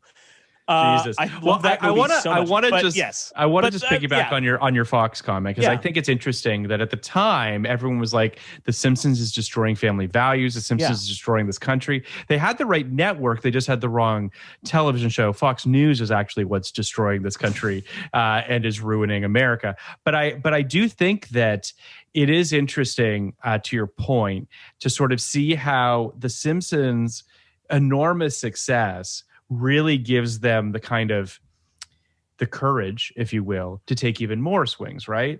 And they find these other hits. I mean, 24, which again is, I mean, I hate to get political, but 24 is very much in the Republican. That's the thing. I think 24 is a different animal, because I think that what happens is they take the swings on that stuff, but you also have, I mean, the other thing with Fox is, Fox tries to do, it's the same thing as like, I think about NBC in the 2000s. And how NBC was known for having like the weird shows like the 30 Rock and the Parks and Rec, whatever. But then you had these people, especially like shareholders, being like, why isn't this pulling in all the numbers? It was never going to. This shit was never going to. So I love Community, but like, what? I loved that NBC block, but they were kind of just like, that's only going to be what it's going to be. The same way that like the Fox stuff that gets canceled, the hidden gems on Fox from the late 90s, early 2000s, because that's kind of where it happens. No, you were never going to attract a massive global audience with a space western. You were never going to attract it with, essentially a quirkier Royal Tenenbaums. Like, you were never going to get that. Yeah. When you talk about 24, that feels more like the Fox that eventually becomes when the reality TV boom kicks off. Well, not even now, because when the reality TV boom kicks off and they were just like, oh, you like that?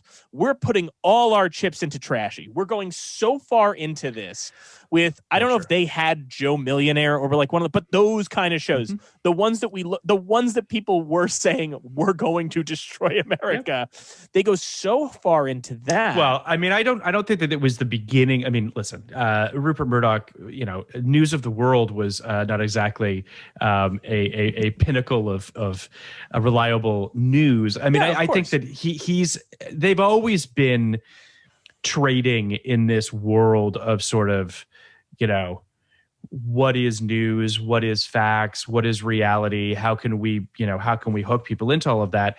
And I really don't think that a lot of their scripted content really traffics in that stuff. 24 is the closest thing. And even 24, which is not a hit until I think it's season 2. The box set for season 1 was huge because people, you can't jump into the middle. Like, it's a deeply serialized television show. So when those box sets started to take off, then people jumped on at the first episode and all of that.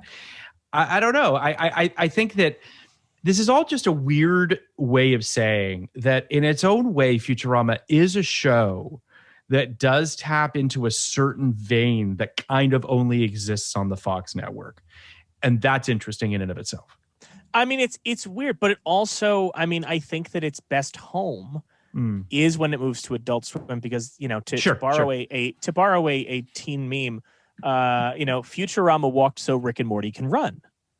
Like, yes, you look for sure. You look at the merchandise bonanza that is Rick and Morty, right? Yeah. You look at the cultural phenomenon that is, and you realize that is a show that is not only, you know, a dark humor sci-fi story and is bleak and all that, but is doing the kind of jokes that these writers talk about in the commentary going, we thought of it, but we decided it was too dark. Yep. It is it is to the point of being a cliche on your show, which is a show that I love, but like I feel like, you know, I don't want to be yet another person who has to say the thing of it was ahead of its time, you know. It was ahead of its time. It is. Like, it is a thing that you look at and go like, right, this was trying to, at the time when you went when the idea was an animated show can, you know, other than like South Park on Comedy Central, the idea was like if you were doing like an adult animated show, you know, that's Fox, that's The Simpsons, that's that, and it has to appeal to everybody, or it has to have a broad audience because that's the thing, you know, that I think of a lot when we talk about like network shows. I certainly don't know the industry anywhere near what you do, but there is just this thing of there are certain shows that you see on a network and go, there's no way this is going to pull in the kind of numbers that a broadcast network would want. Yeah. You know, which is why when something does survive a little longer on a broadcast network, you do feel like it's a miracle, you know? No, 100%. I mean, I think that it's, I really do. I couldn't agree with you more on the Rick and Morty connection. Not just in terms of jokes, but just in terms of just its general kind of vibe. Honestly, it does feel like if Futurama could have gone as far as Rick and Morty goes today, you know, it'd be a very different thing.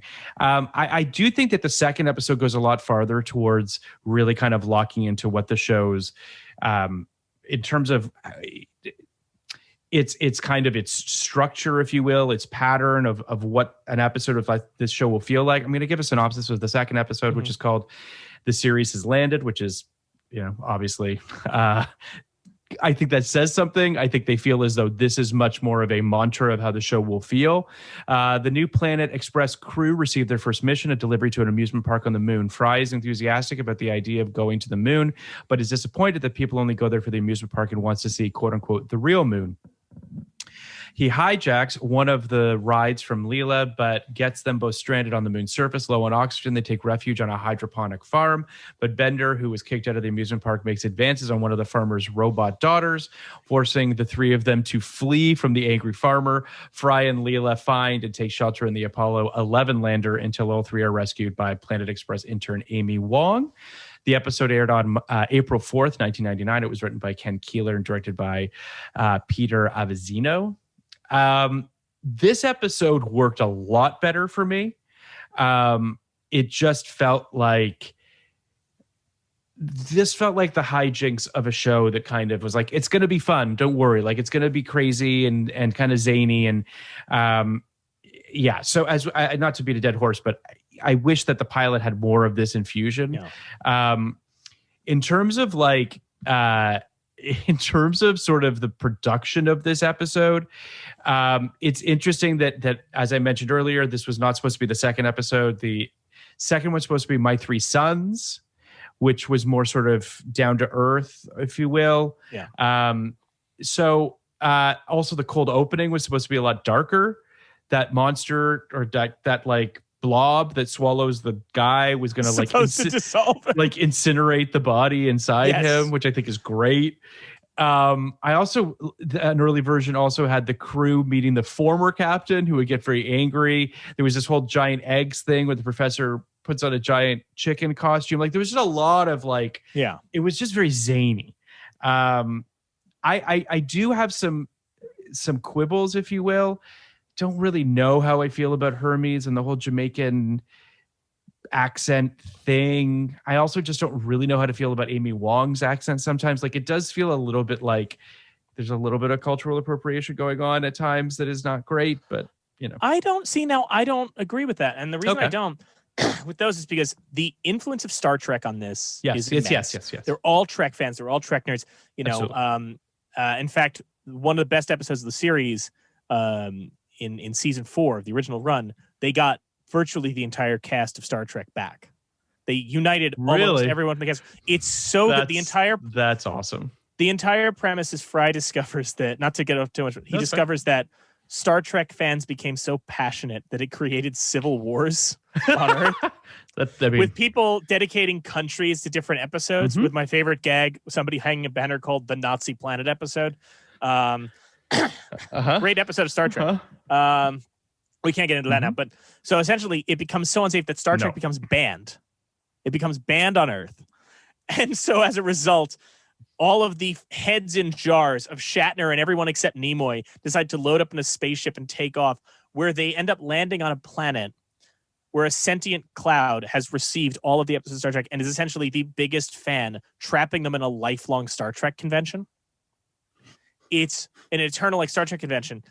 It's so goddamn like funny. It's so goddamn good. You know, Walter Koenig is so fucking funny. It's great stuff. But the point is, they're big Star Trek fans. And one of the big things that Roddenberry's vision of the future entails, and in fact, as we're recording this, there's a clip going viral on Twitter of Carl Sagan calling out Star Wars for being so white. One of Roddenberry's visions is he said, I want to represent all these different cultures. And I don't mean to suggest that this show isn't doing that, just to be clear. I just, it kind of set off a little bit of red flags for me. See, now my thing is, it would be different if when you looked this up and you looked at the voice actors, it was a case of like a Family Guy where you got white guys voicing, but you've got Phil LaMarr, who is one of our greatest voice actors as Hermes. And the whole thing of Hermes that makes him great is, is there a cultural stereotype joke in it? Only insofar as it's a game of contradiction where the whole joke is he's Jamaican, so him being the stuffiest bureaucrat. Later in the series, they do bits where he is, where he does an entire, reggae number about how much he loves filing paperwork and how important that is because, in it's whole thing about, being Jamaican, you have to find your purpose and find what brings you joy. And my joy is being a bureaucrat who upholds progress or who prevents progress. And, again, with Amy, the fact that she is an engineering student, she's hyper intelligent, she comes from wealth, she is also kind of the more promiscuous one of the crew.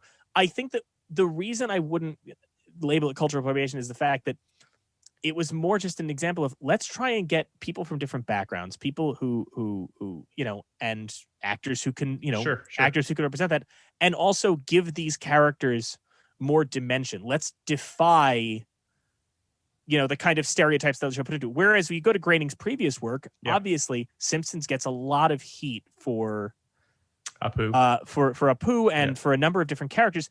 Whereas when I look at Futurama and the choice of, because they tell you in the commentary, the original Hermes, I think his name was Dexter, and he wasn't Jamaican, and it was just a decision one day of not for any one joke or anything, but just like, why can't he be Jamaican? And I think that when we talk about representation in film, and obviously it's a dicey subject, but I always go back to one of my favorite little anecdotes, which is just when Richard Donner, recently deceased, was working on Lethal Weapon, and a casting director said, why can't he be black?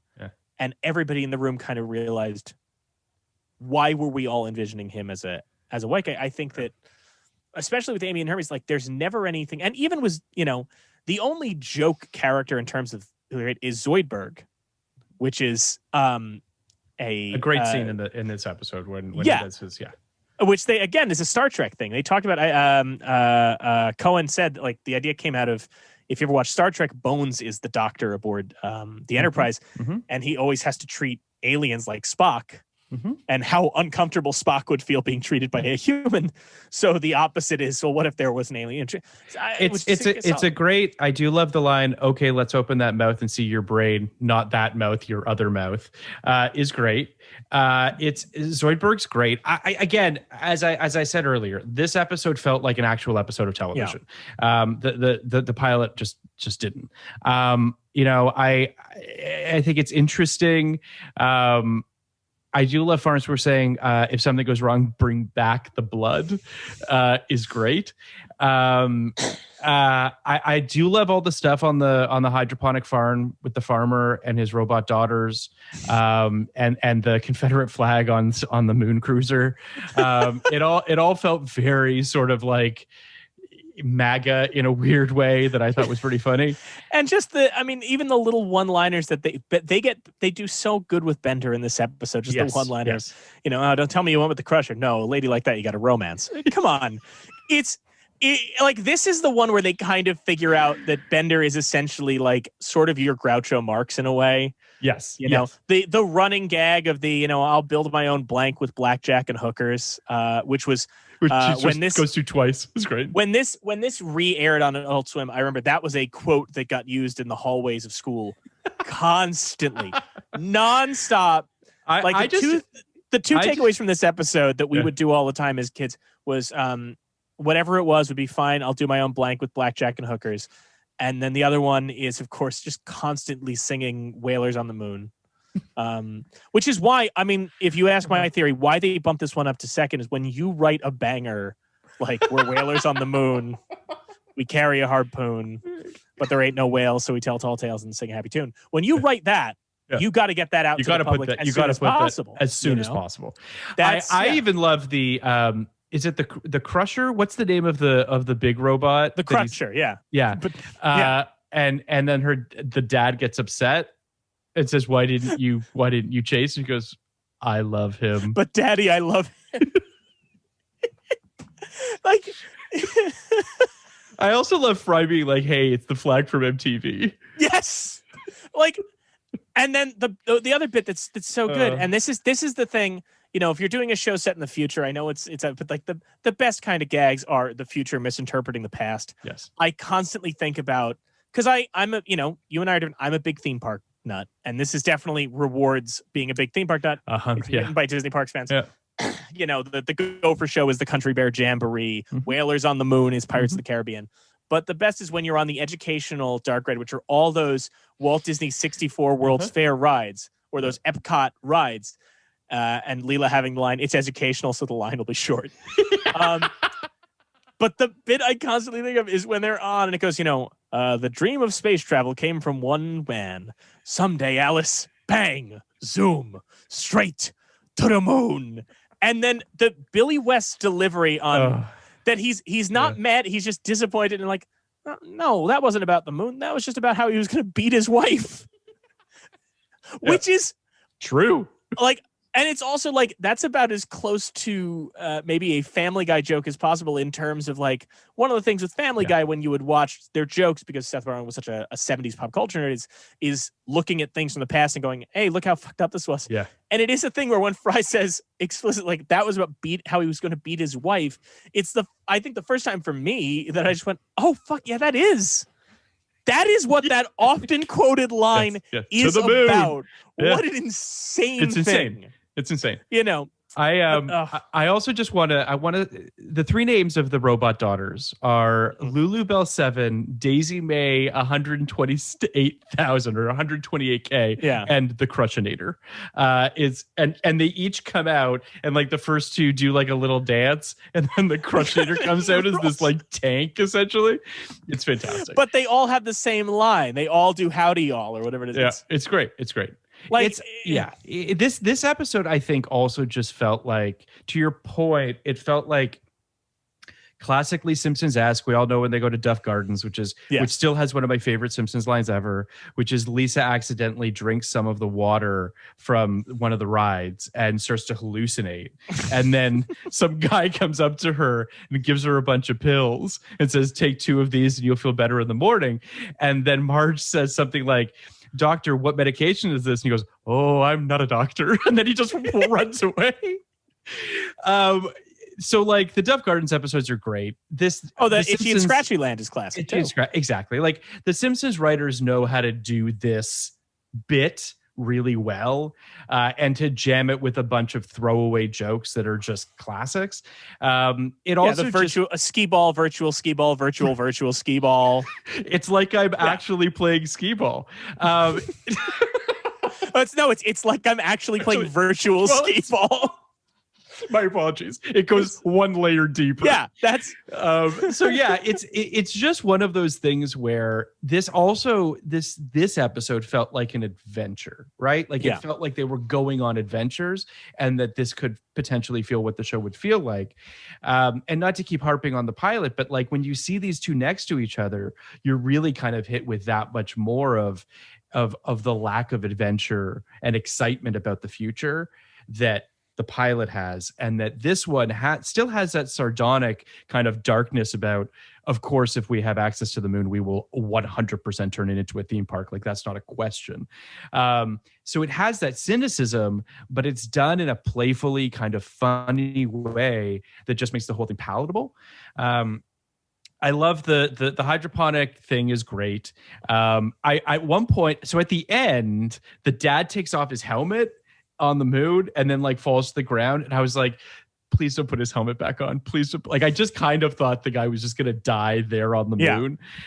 They do put his helmet back on, spoiler, but that's because I the more we talk about it, the more I can realize like that's when we talk about the network element and we talked about the Rick and Morty connection, it is a thing of when Futurama gets to come back on Comedy Central, they have carte blanche to do what they want. The movies do what they want and get a little raunchier and get a little, and it does kind of feel like this was a show where it's like, to compare it again to Family Guy, I think that after the revival, seasons 4 and beyond, I could take or leave, when I think of like those later seasons of Family Guy, I think the best joke that they do is right at the start of the 4th season, which is just Peter saying, Lois, we've been canceled. And she goes, canceled? No, it's okay, Lois. The Fox network has to make room for so many great shows, and then proceeds to just list the 42 failed shows that ran before it. Greg the Bunny, Dark Angel, Andy Richter Controls the Universe, and just lists them all, and then ends it by going, but I'm sure if all those go to shit, they'll bring us back. Like that, that's the peak of the comedy from the later seasons. I think the first 3 seasons of Family Guy are while they all haven't aged well, I can look at those and go, oh yeah, this is good. This is, I get why I have these DVDs. Futurama, on the other hand, you do kind of feel when you watch as a whole and you draw the distinctions of where the season was, that it really gets good when people stop paying attention. Yes. When, as do most things, by the way. True. Yeah. But I mean, there's certainly again, with Family Guy, it's one of those things, I think in part because Seth MacFarlane knows how to play the game and he's willing to make the concessions and do whatever. Then he plays ball and it goes fun. With Futurama, those later seasons when they start to get more emotional, there starts to be more depth, where they can do kind of darker shit, and be the show that it clearly wants to be. Be the Adult Swim show that it is destined to be. I think that's where it really finds its footing. So with this, you get hints of that. Yeah. The pilot gives you hints of that.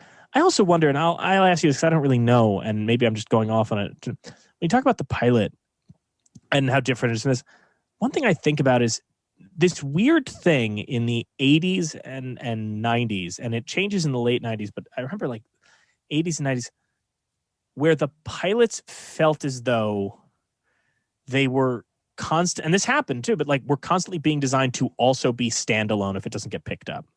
This weird trend of because the things I think of are to go in the comic program, the original Wonder Woman pilot, they were make this functional as a TV movie, and then maybe we'll give you more. And then when it ends, you go, how the fuck were you going to make more out of this? Or Generation X, the first ever live action X-Men thing, was a pilot that was not picked up, and they just aired it as a one-off TV movie. It happens more commonly with hour longs than it does with half hours, because the reality is if you have an hour long, you could probably either stretch it out or at the very least package it as a TV movie relatively simply. Okay. It doesn't happen so much with half hours. And I don't necessarily get that impression from this pilot. That being said, as Groening has said, they had over 2 hours worth of scenes, right? Of scripts that, now how much of that was animated is hard to say. Was there more that could be beefed up? Was there something in the contract for Futurama saying that it could be, turned into a backdoor TV movie or something like that? I imagine so, probably. Maybe they had that opportunity, maybe. Yeah. Just because it does feel like the kind of thing that, and if I did not know that they essentially like greenlit them for 13 episodes sight unseen, I would look at that pilot and think, oh, they were prepared to kind of, if they didn't want to pick this thing up, kind of go, here is tonight on Sunday, we're going to run a special new film from Matt Groening, creators. Like, it does feel like one of those things that they were prepared to kind of just toss off as a one-off. But it's certainly possible. I think that, the reality is that when that happens, it's generally overseas. It's not generally domestic. It's usually when something is very expensive and it's a way for them to staunch the bleeding and to make some of their money back overseas. It generally doesn't happen here. Periodically, there'll be a pilot here or there that might, like, I remember, God, maybe I'm hallucinating this, but I could have sworn that Brian Fuller's Munsters show, which was called Mockingbird Lane, did air, right? It aired, the Eddie Izzard thing, just the pilot, and then like it went up on iTunes, and now it's been scrubbed from the universe, and it's nowhere to be found. Because it was, unless you have a hard drive, sure. Which I'm sure you have it somewhere. But I do think that just because it was so expensive, Bryan Singer directed it, like it was just a whole thing. And such like a fascinating, weird little blip in television. But like periodically you'll have that kind of stuff that will surface here and there. But it's, and I don't mean to say this is going to sound worse than it should, but it is a sign of a show not working. And a lot of things in this industry, people want to bury anything that didn't work, which is why we'll never see any HBO busted pilots ever, including ones directed by Academy Award winning nominated and directors and what have you. But yeah, it is a thing that happens. But I want to wrap this up with something that might turn into a longer discussion, which is got to hear your thoughts on the Emmy nominations from today. It's what everyone is tuning into this episode for, obviously. But no, genuinely curious, because I do think that it was, I've obviously been texting and chatting with friends about it. It's an interesting thing. The reason I bring it up is we are talking, the landscape of television from 1999 and looking at the landscape of television now, which is so drastically dissimilar, not just pre-pandemic, but certainly post-pandemic.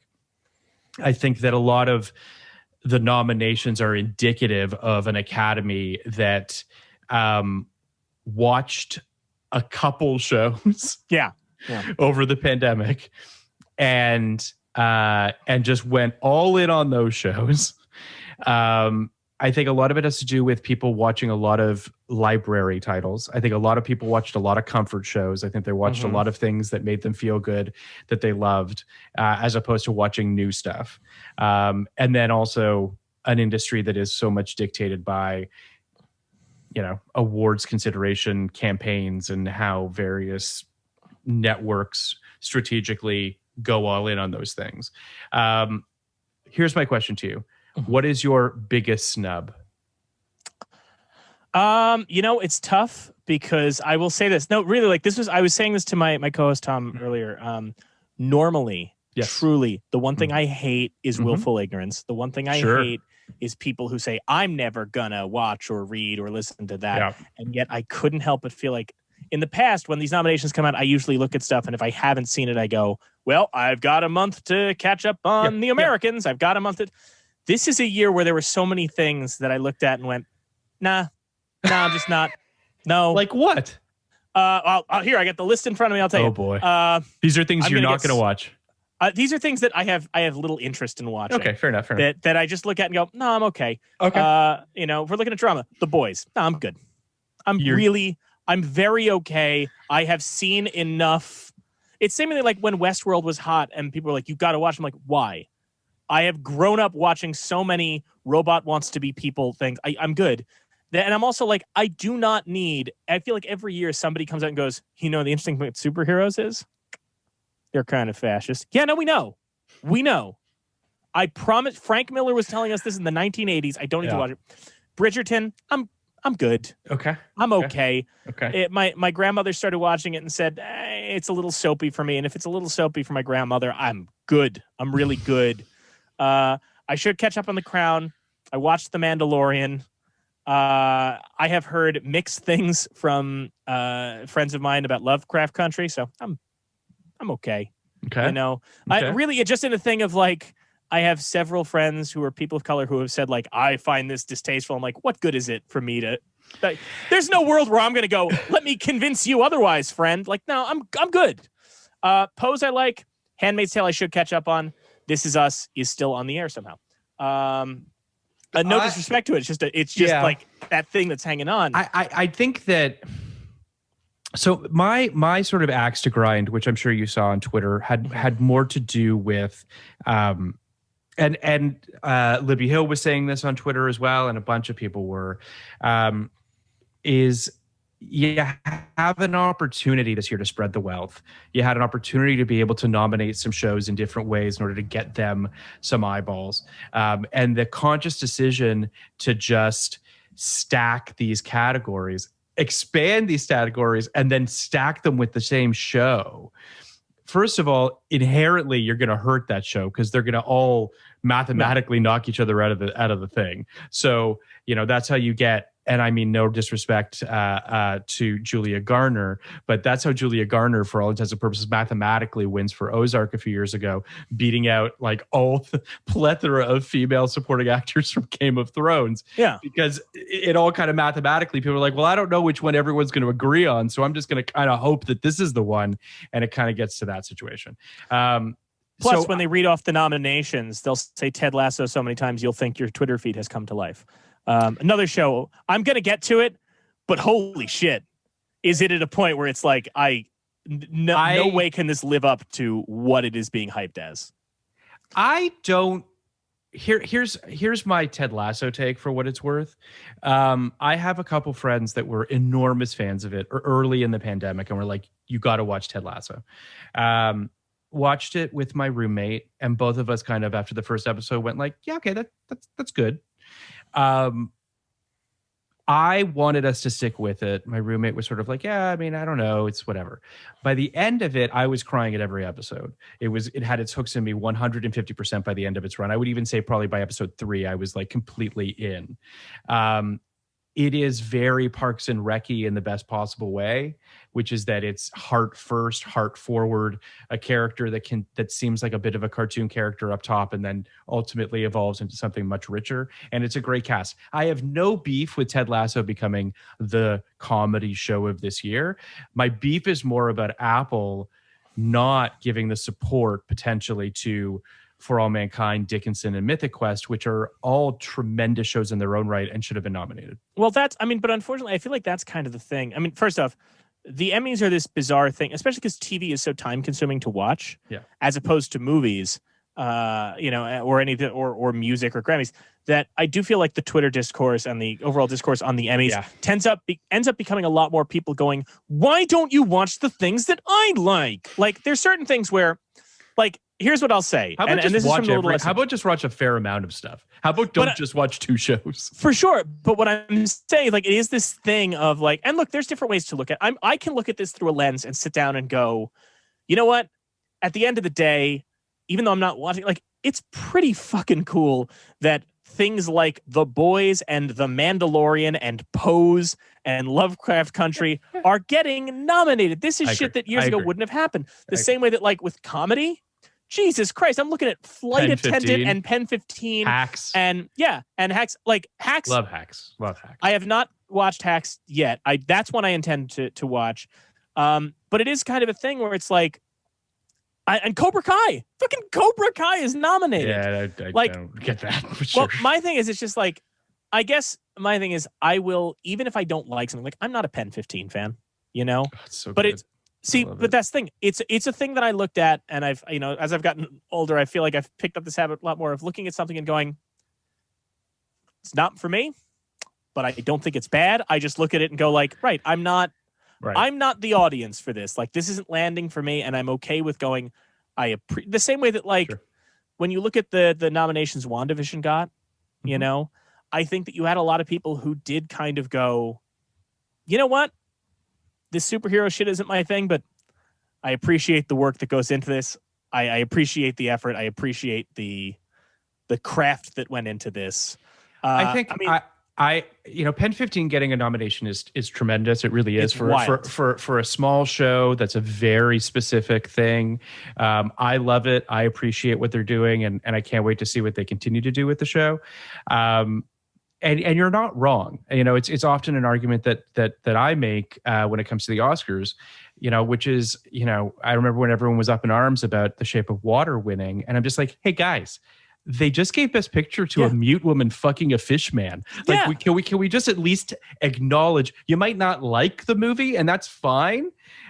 You might take issues with the movie, that's fine. But like, you've got to admit that the establishment that we know it has expanded its purview as to what is worthy of awards. That's what I'm saying. Like, I will take, like, for example, you know, did I like WandaVision? I liked the hell out of WandaVision. Of course I did. I'm an easy mark. But like, when I look at that miniseries category, would it be cool to see WandaVision win? Sure, it won't, but would it be cool? Sure. But I just keep looking at it. And for me personally, as somebody who just wants to see different shit get recognized, you know, I would love to see I May Destroy You win, in part because, and I'll say this and I'll get people mad at me, I would rather drag myself across the floor of hell than watch Mayor of Easttown. Don't let that win. Don't do it. We have enough cop shows where the detective is trying to figure out why a girl got murdered, and then guess what? It turns out there was some weird sex stuff. And I'm fine. I'm good. We don't need it. Did you don't watch nominate it? What? Did you watch it? Okay. I watched the first episode and went, oh, no, I'm okay. It worked as a character piece for me. That's what I liked about it. It had a great sense of place. It had a great cast. I thought it was well made. I thought they did a good job. Do I think it's the best of the nominees? No, it would not be. It would not be my pick to win all the various awards. I think we can all safely say that most likely the Queen's Gambit's going to win everything. Which you think it'll win everything? I thought Anya Taylor-Joy was a lock, but once you introduce movie star Kate Winslet. They do like the movie. I think Kate Winslet could win, but I think Queen's Gambit wins series, and I think it wins writing. I think it wins directing. I mean, I think it wins most of them. My only thing with that is I think it's so long ago that I wonder if that's, you know, because the thing with you look at the Emmys, the love for that thing is it still enormous. Okay, and I don't totally get it, if I'm being frank. Like, hot take, thought it was fine. I mean, it did not blow me away in the way that it did everybody else. I think Anya's very good in it. I just didn't get it. Like, I didn't get why everybody thought it was the greatest thing that ever happened. I think it's going to be one of those things in so many of these shows that got nominated it's going to be a category. Like, if someday we all have kids who go, what was Tiger King? And we kind of have to go, we needed it. It was a thing that happened, and we were all locked at, like, I wonder how much shit. And I you know, to take it to the movies for a second, like, there are, like, virtually every comedy that came out in 2020 that all the people we follow were like, this is so funny. I watched and went, I don't trust you people anymore. Like, I don't trust you anymore. Was Barb and Star Go to Vista Del Mar so funny you broke your couch, or did you just need to laugh and it got you there? Barb and Star was very funny, and it did make me break my couch. So I mean, I don't know what to tell you. Yeah, well, but I don't know. I guess my thing is, like, there's so much of the stuff that just came out of we were all locked down and we needed something. Sure. I don't know that. I mean, I don't disagree with you. I think that Queen's Gambit was a right time, right moment. Yeah. People just really, it just locked into, it just hit people where they needed it. And that's all fine and good. You're not wrong. It was a long time ago. Who knows? Is Mare going to be the show that, because it was so recent in people's minds, that people are like, oh yeah, that's great. I really don't know. WandaVision is a show that I could see this industry, wanting to reward Marvel for making a good limited show, like doing a good job and really weaponizing itself in a smart, clever, metatextual way that they could be like, this worked. I don't know. I really don't know. I will, if WandaVision pulls off any wins in like the technical categories, it will. But if it manages to get any of those acting or best miniseries, I will eat my hat. I can't believe. And I said as somebody who likes the show, but I wouldn't be that surprised. Shocked. And maybe that's just because, and admittedly, when I look at Mare, there's also that element of like, I remember 2008. I remember The Reader. I remember that feeling. No, but there was just this feeling of like, right, of course, it's Kate Winslet. This is going to happen. I mean, look. You say that as though she had not been nominated like 7 times previous to The Reader and lost. No, I'm saying it as in like, I remember 2008 being the year that people were like, I haven't seen The Reader. I don't know what The Reader is, but I see Kate Winslet's name on the ballot and I say, yes, sir. I say yes to this because I'm sorry if you saw The Reader, you weren't doing that. And I do kind of look, if you look at the fact that Don Cheadle got nominated for showing up for 2 minutes in not even Falcon and the Winter Soldier, 98 seconds. Yeah. If you look at that type of shit, one thing we know, if you look at, and I mean, no disrespect, Jason Bateman wins Best Director for Ozark in part because Jason Bateman's name is on the ballot. No, that's another that's another mathematical situation. The math is there too. I'm not disagreeing with you there, but I am saying like there were 3 other Game of Thrones directors and they split the numbers. But there's also just an element, I think, with some of these people where they see unnamed. And I mean, I think that Anya Taylor-Joy was riding on she's a young up and comer. That's why she wins the Globe too. And yeah, also Queen's Gambit, you said was the right place, right time. But I just think. I think Kate wins Best Actress. I'm not suggesting she doesn't. Yeah. I think that's a safe assumption. The question really becomes whether or not that is able to kind of break up some of the Queen's Gambit love. And if those things happen and some numbers break in certain ways, I could see the wealth being spread a little bit more than people are giving credence to. But I'll also just say too, like, this is an off year in the sense that a lot of these sort of bigger shows, or at least winners in previous seasons, your Successions, your Maisels, your what have yous, were off cycle because they had to stop shooting because of the pandemic. So what we're left with is a situation where I'd be absolutely shocked if The Crown doesn't sweep all drama categories for the most part, as it should, as far as I'm concerned. Yeah. I think the season 4 was the best season of television this year, in my opinion, in terms of an ongoing television show. But I think that it'll be interesting to see how it all kind of shakes out. I think that HBO is definitely going to flex its muscles. It's going to really try. I mean, I think Jean Smart probably wins for Hacks, which she should. I think the show's brilliant. I think she's amazing in it. And I think that Ted Lasso is going to win a boatload of them. And it should put Apple on the board in terms of really being a place where you can go to win awards and get, critical acclaim and all of that. Which is probably one of the most bizarre things in all. And I don't mean that in a bad way. I mean, like, I've seen some of For All Mankind. I like it. We just started subscribing to Apple TV, which is why I'm behind on it. Otherwise, of course, I'd be all in on that. Oh, but it is a thing that you just look at. But it's one of those things that you just look at and go like, when you lay out the shows that everybody is telling you have to get Apple TV to watch, they all sound like, no, of course that's not going to work. You're adapting a Jason Sudeikis commercial. You're essentially pulling an Ernest or a Space Jam, right? Both of those Ernest Goes Camp, that was a commercial originally. I do. Space Jam was a commercial. Yeah. Uncle Drew was a commercial. But you've got the Always Sunny guy doing a show about video game development. Mm-hmm. And then you've got What If We Didn't Win the Space Race? Like, show. And I say that as in, like, on the outset, all of those sound, this is not going to work, and it's on the Apple streaming service. And then somehow, like, I feel like there was just a shift in a matter of weeks where everybody went from Apple TV to no, seriously, this is some of the best television right now. You have to here's what I'll say, because I mean I feel like I can speak relatively articulately about this. I think that I was very much on the Apple is a punchline thing when it launched, right? Mm-hmm. You know, a lot of shade being thrown at the morning show for its costs and its movie stardom and all that kind of stuff, and that kind of launches the network. For All Mankind comes out. I really loved the concept. I watched some of the trailers. I think I got 20 minutes into the pilot and I was like, I'm just not feeling this. And more than anything, there was this narrative that was created within the certainly within the sort of echo chamber of Twitter that I partake in to some degree, which is Apple's not working. Apple's tripping out of the gate. None of this is working. It's all a joke. It's all bad.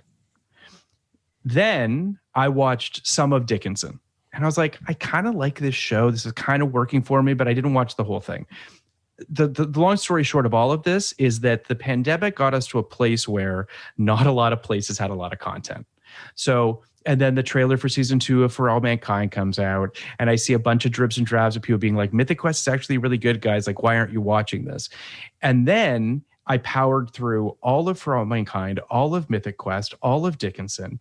I'm watching Physical now, and I'm just like, they actually did a great job right out of the gate. But this narrative that it was all a joke and that morning shows this colossal failure, and it all kind of hung over the entire network like this weird black cloud that was perpetuated by the media and what have you, that just no one took it seriously. And the only reason that it got punctured was because of the pandemic, and there just not being as many shows to watch on other networks.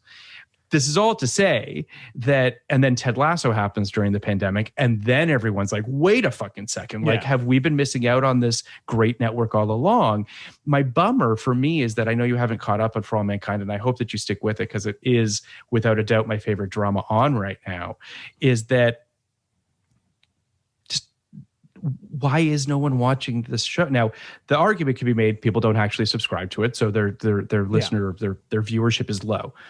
Okay, but like Ted Lasso just got fucking 20 Emmy nominations. So there's just no excuse for All Mankind to be completely blanked, for Mythic Quest to be completely blanked, for Dickinson to get nothing. Like, it's crazy.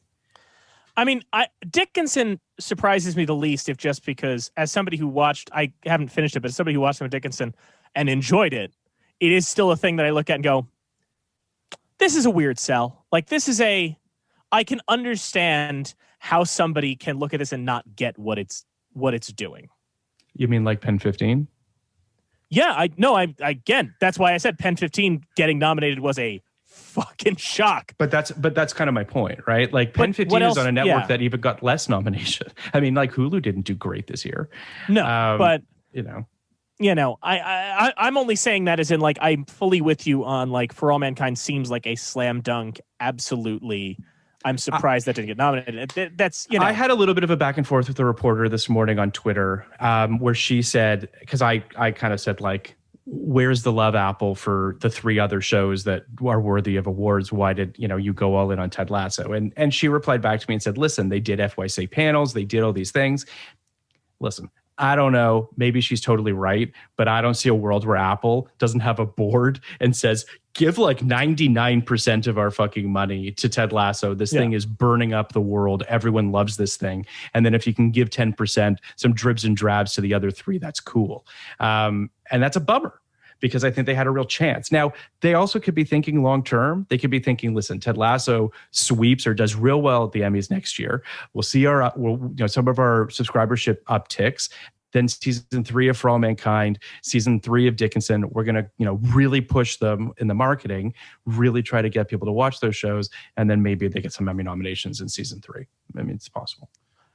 But I think that For All Mankind, to quote Emily Vanderwerf, For All Mankind is the halt and catch fire of television now. Which is that seems fair.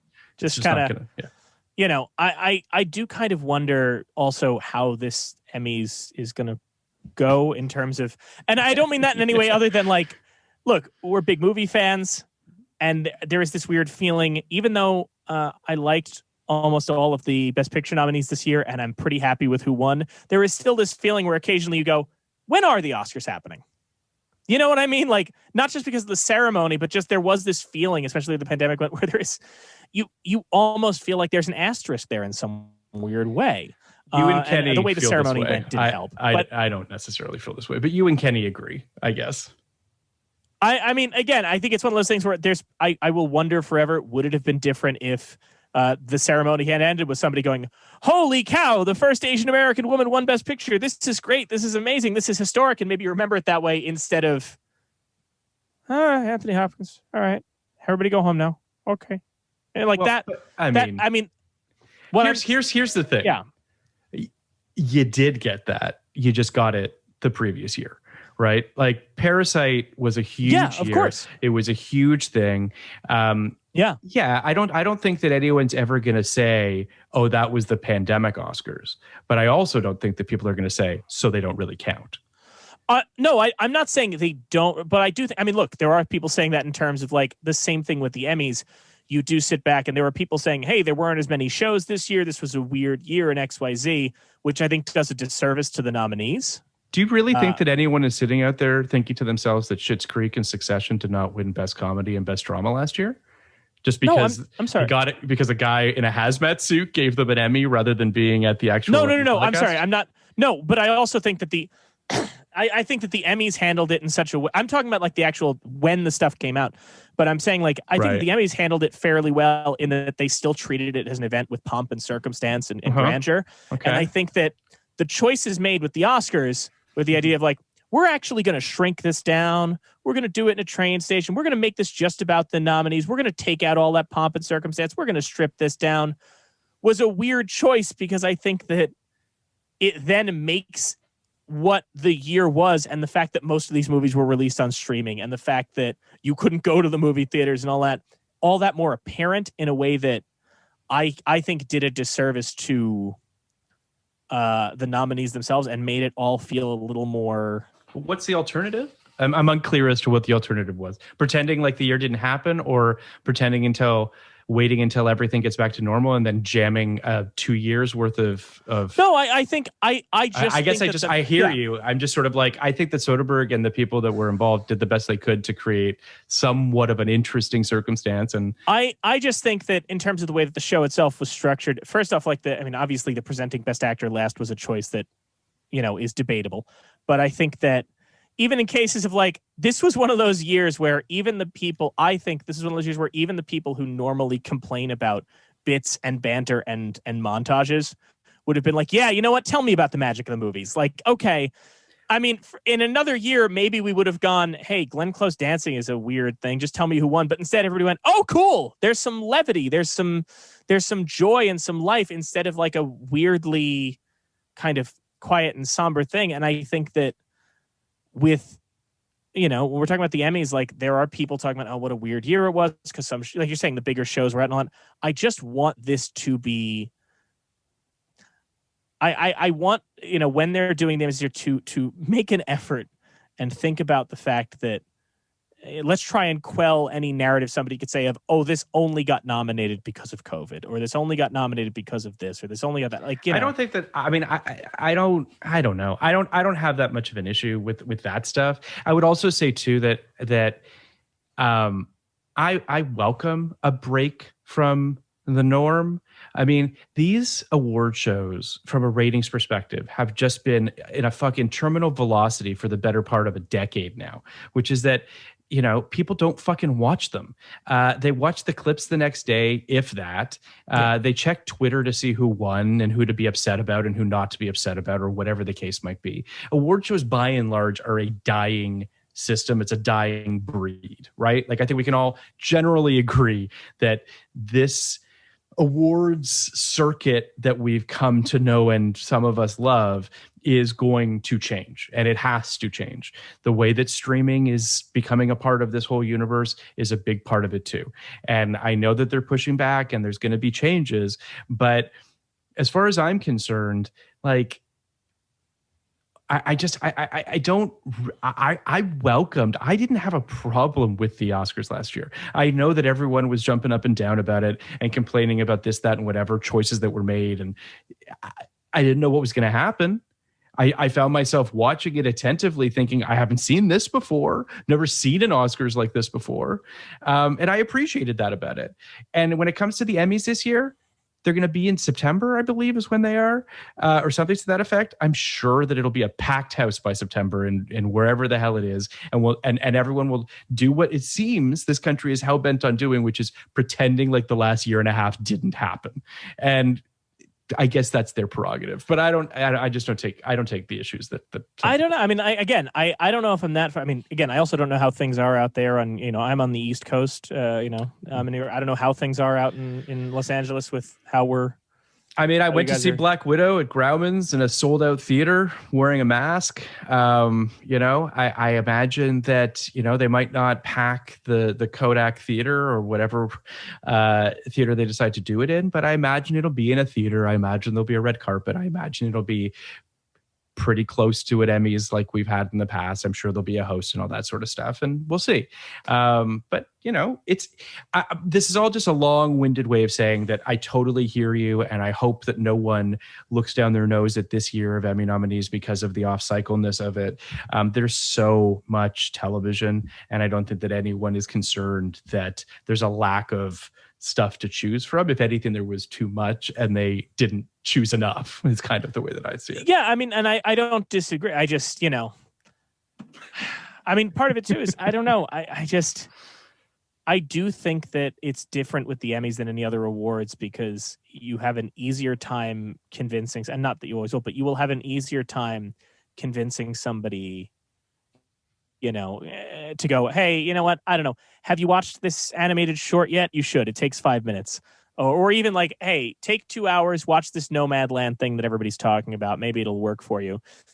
It's a lot harder to kind of go, hey, this is a huge investment of your time. Like this is multiple episodes, some of which won't make sense if you haven't seen other seasons, or in the case of WandaVision, if you haven't seen the movies and all of this. And while I think that the people who are voting in the Emmys should consider that their responsibility and do the work, I wonder if they are, or if it is just a case of like, well, I've heard about Ted Lasso, so I guess I should watch that. Everybody's raving about that, and everybody's raving about this and that, so I guess I should watch these. And the other ones that maybe are hidden gems and could use that love aren't getting it because you maybe just have some people who just. I think that it's a mixture. It's a mixture of all this stuff. Truly, like I don't want to speak too broadly, but I'll just say that I do think that part of it is I think a lot of people watched a lot of television during the pandemic. I don't think there was a shortage of things to watch, or a shortage of people to watch them. I think a lot of Academy members watched a lot of content.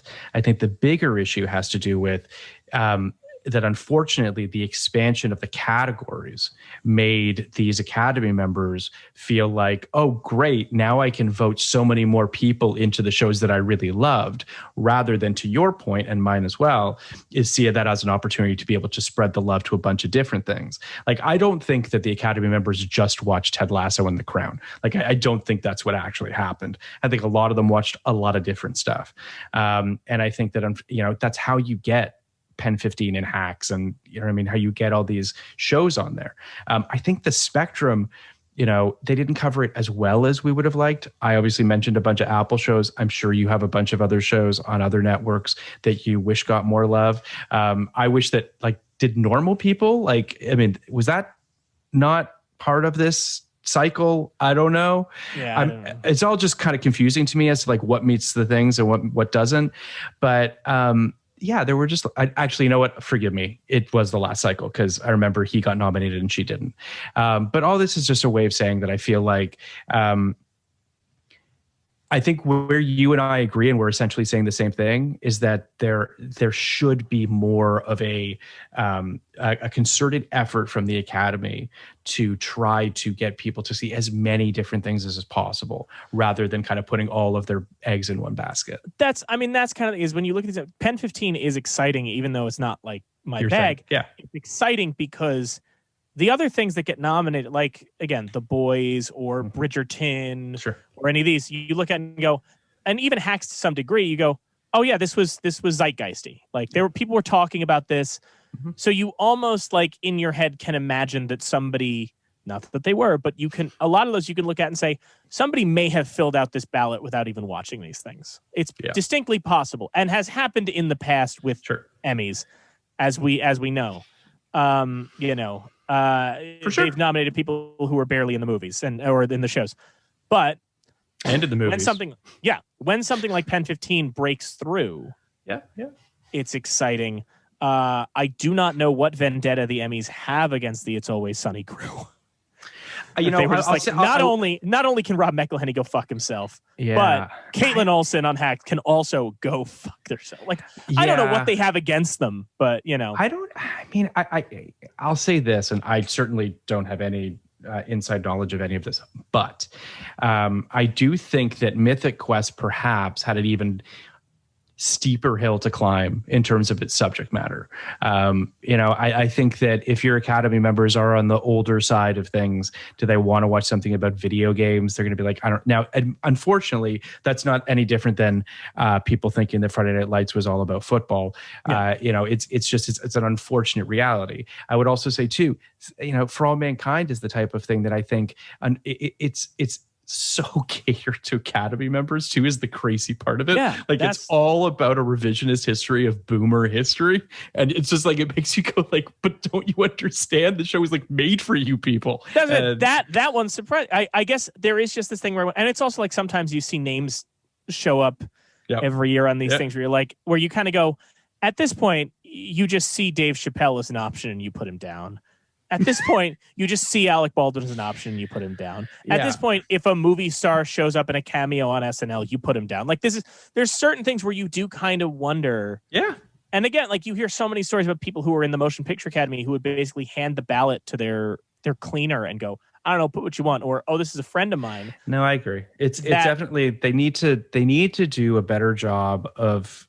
Listen, here's the big thing, which is, who cares about awards, right? Awards shouldn't matter in the greater scheme of things, right? And I think the only reason you and I care about awards is because we want people to see the stuff that might not be known about, right? that's the only good thing that comes out of awards, quite frankly, is shining a spotlight on a thing that hasn't been seen by as many people as it could be, right? And that it can also give this shit a little bit of extra life. Yes. I remember when Rami Youssef won the Golden Globe for Remy, even though the Globes or whatever, I looked at that and went, oh, good, we'll get a second season now. No, sure. Good. Yeah. Crazy Ex-Girlfriend, Rachel Bloom wins, and I go, good. This might have more life to it.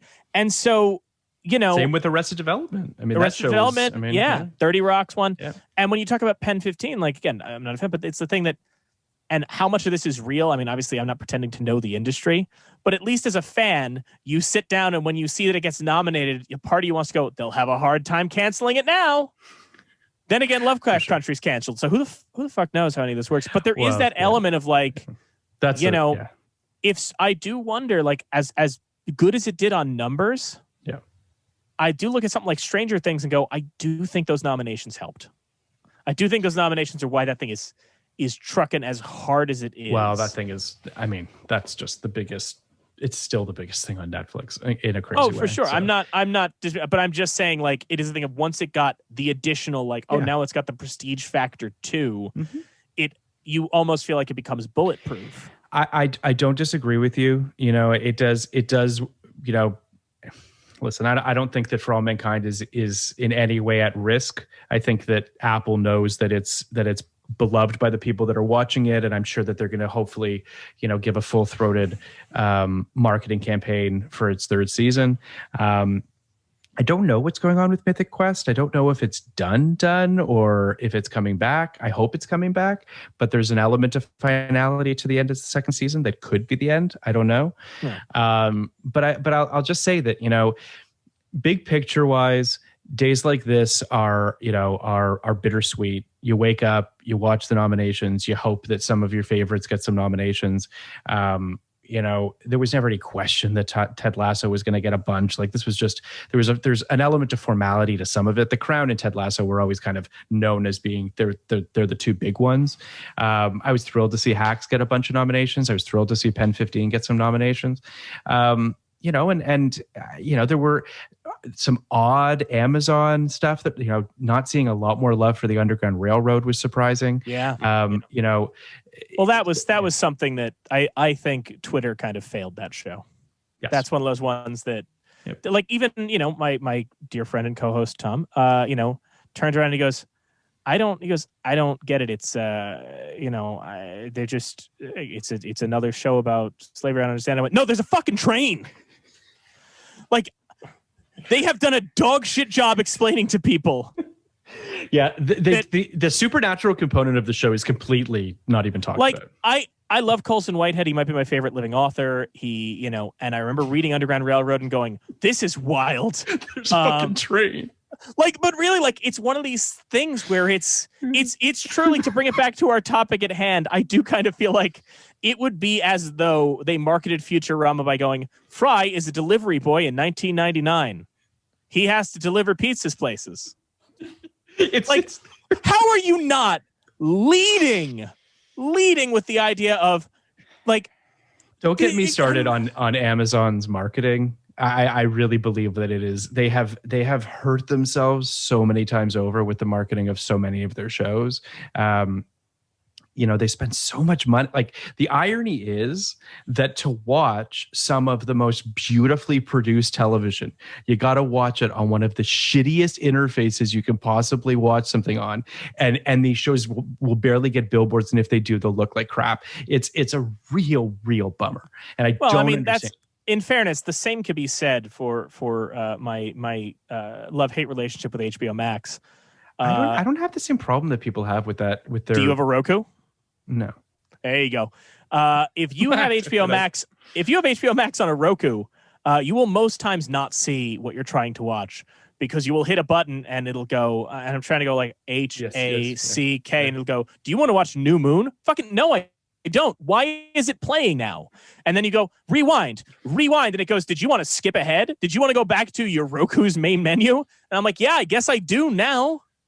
At this point, I think I'll watch Pick of the Litter on Disney Plus, you bastards. Like, make this, I have an Apple TV, so maybe that's why mine works better than yours. But I mean, you're not alone. I see a lot of people complaining about the HBO Max thing. I mean, truthfully, honestly, if I'm trying to think of the one that works the cleanest, it might be Disney Plus. I agree. I mean, Netflix's is a messery in its own right. I think Hulu's is just insane to try to navigate around that sometimes. Disney, it's the weird thing where HBO has the broadest, most appealing library to everybody library, and they make it impossible to get to. They have weird category framings. You got to scroll a lot. Whereas Disney Plus just goes, we are going to show you. They have a very niche catalog, but they're like, we have sections for Pixar and Marvel. Yeah. We have a Disney through the decades if you want to go through a playlist of everything chronologically. Yeah. Whereas HBO Max kind of goes, Turner Classic Movies. That's the category you need to go to find Arnold Schwarzenegger's Commando. How? I do think that. What are you doing? I mean, part of it is I think that Disney's just, it's very, very clean. The buttons for each individual thing, how it's just very easy to navigate. It's also just very aesthetically pleasing. Like, they just understand how you're going to manipulate it. Yeah. Hulu's is mind-boggling. I'm still unclear as to what they're doing on Hulu. I would say HBO Max has the problem of, to your point, too broad a library, and they would ultimately have too many buttons and subcategories. So like they need to bottle it better, and they need to do a better job of navigating it. But this is all to say that Amazon's the worst. I think Amazon's is terrible. I think they need to literally just overhaul the entire thing, but they don't want to spend the money because they're cheap. Yeah. Listen, this has been great. We've talked about the Emmys and streaming interfaces for a good 40 minutes or so, maybe 50 minutes. Yeah. But we talked a lot about Futurama. Oh, yes. Sorry. Yes, go on. Yeah. We talked a lot about Futurama, which is why you were here. I'm thrilled that we got to talk about it, truly, because I do think that it is one of the more sort of, I don't want to say forgotten, but it's a show that I don't think a lot of people know premiered in 99. Yeah. It was great to talk about that sort of against Family Guy, which I look forward to talking about in the future. No pun intended. But plug your podcast. That's right. I never remembered to do this, and I'm very pleased that this is my second time on Podcast Like It's 1999 to plug my show You're Missing Out without an actual launch date to give anyone. But people can listen to your past episodes. Yes, we have a back catalog. So what we're doing on You're Missing Out is myself and my co-host Tom Lorenzo, who folks will remember from Universal Soldier: The Return episode of Podcast Like 1999. And soon to come on for The Corruptor. Yes. That's what we do on our show is we are going through the films of the National Film Registry. Every year, since 1989, the Library of Congress has selected 25 films that they feel are culturally, historically, or aesthetically significant, and they are preserving them. Our first season covered the very first induction class in 1989, which included films like Best Years of Our Lives, Star Wars, D.W. Griffith's Intolerance. Phil was on our very first episode talking about Sunset Boulevard. I was. Kenny was on talking about High Noon. He was. And we have just set dates to record with Phil and Kenny again for season 2. What's Kenny coming on for? He is, are you allowed to say, or do you not want to? I'll absolutely say, yeah. It's actually, he came up with something. We really thought he was going to pick something like, he was kind of like, maybe Raging Bull or this and that. And then he goes, well, I work on a dance show, so it might be fun to do Top Hat. And we're like, yeah, that sounds like a blast. That sounds great. Mainly because that's how I can get Tom to talk about Top Hat. Because again, if you put Tom and Kenny in a room, they'll talk about anything. But as though we did not just go over on the values of streaming services. We did. And I will be coming back on for All About Eve.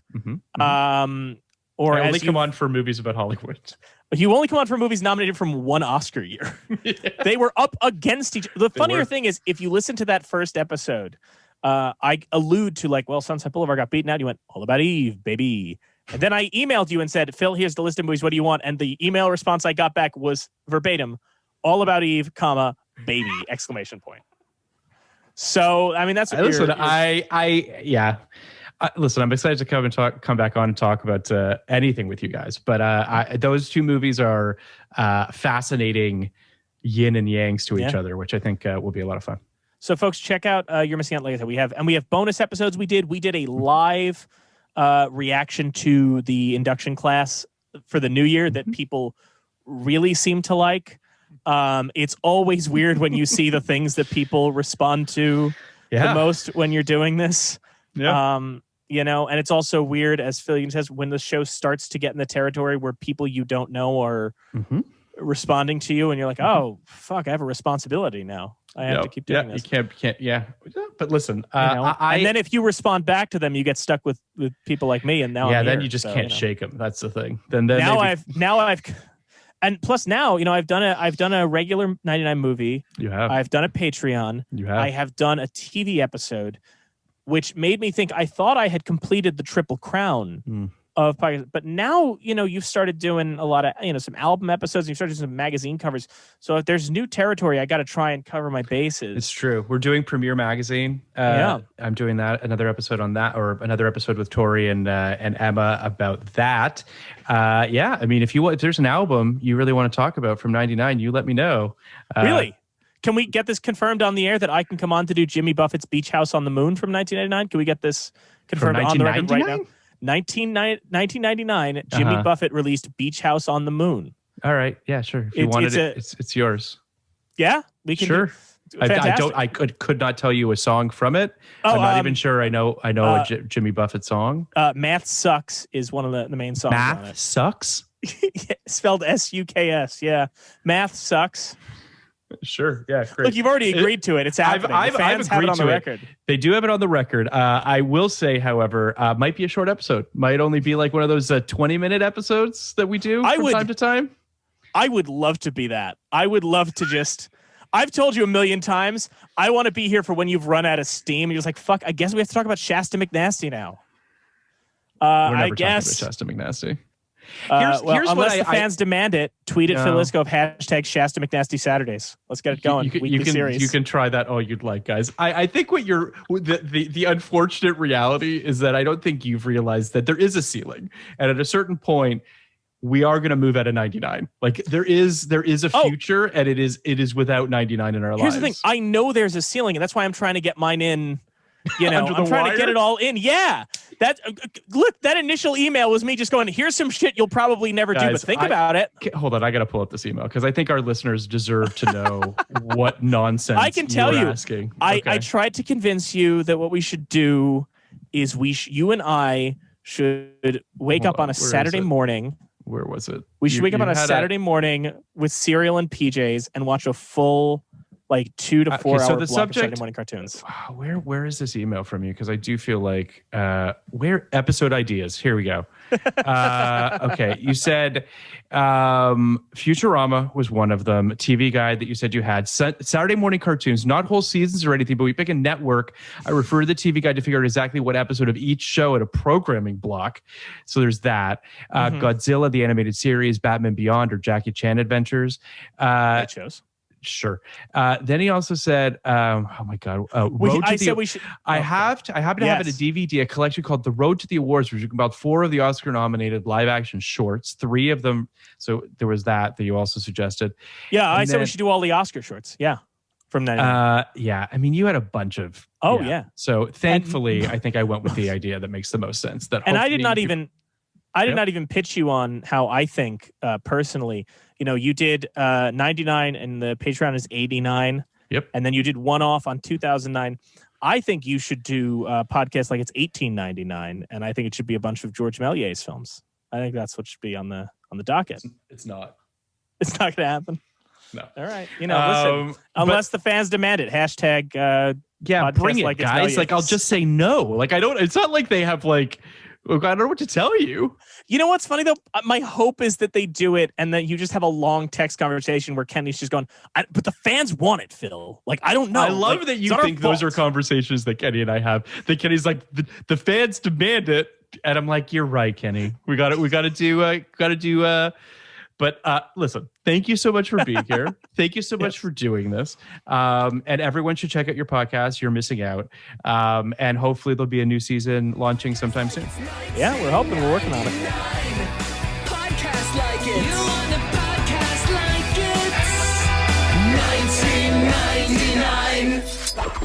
1999.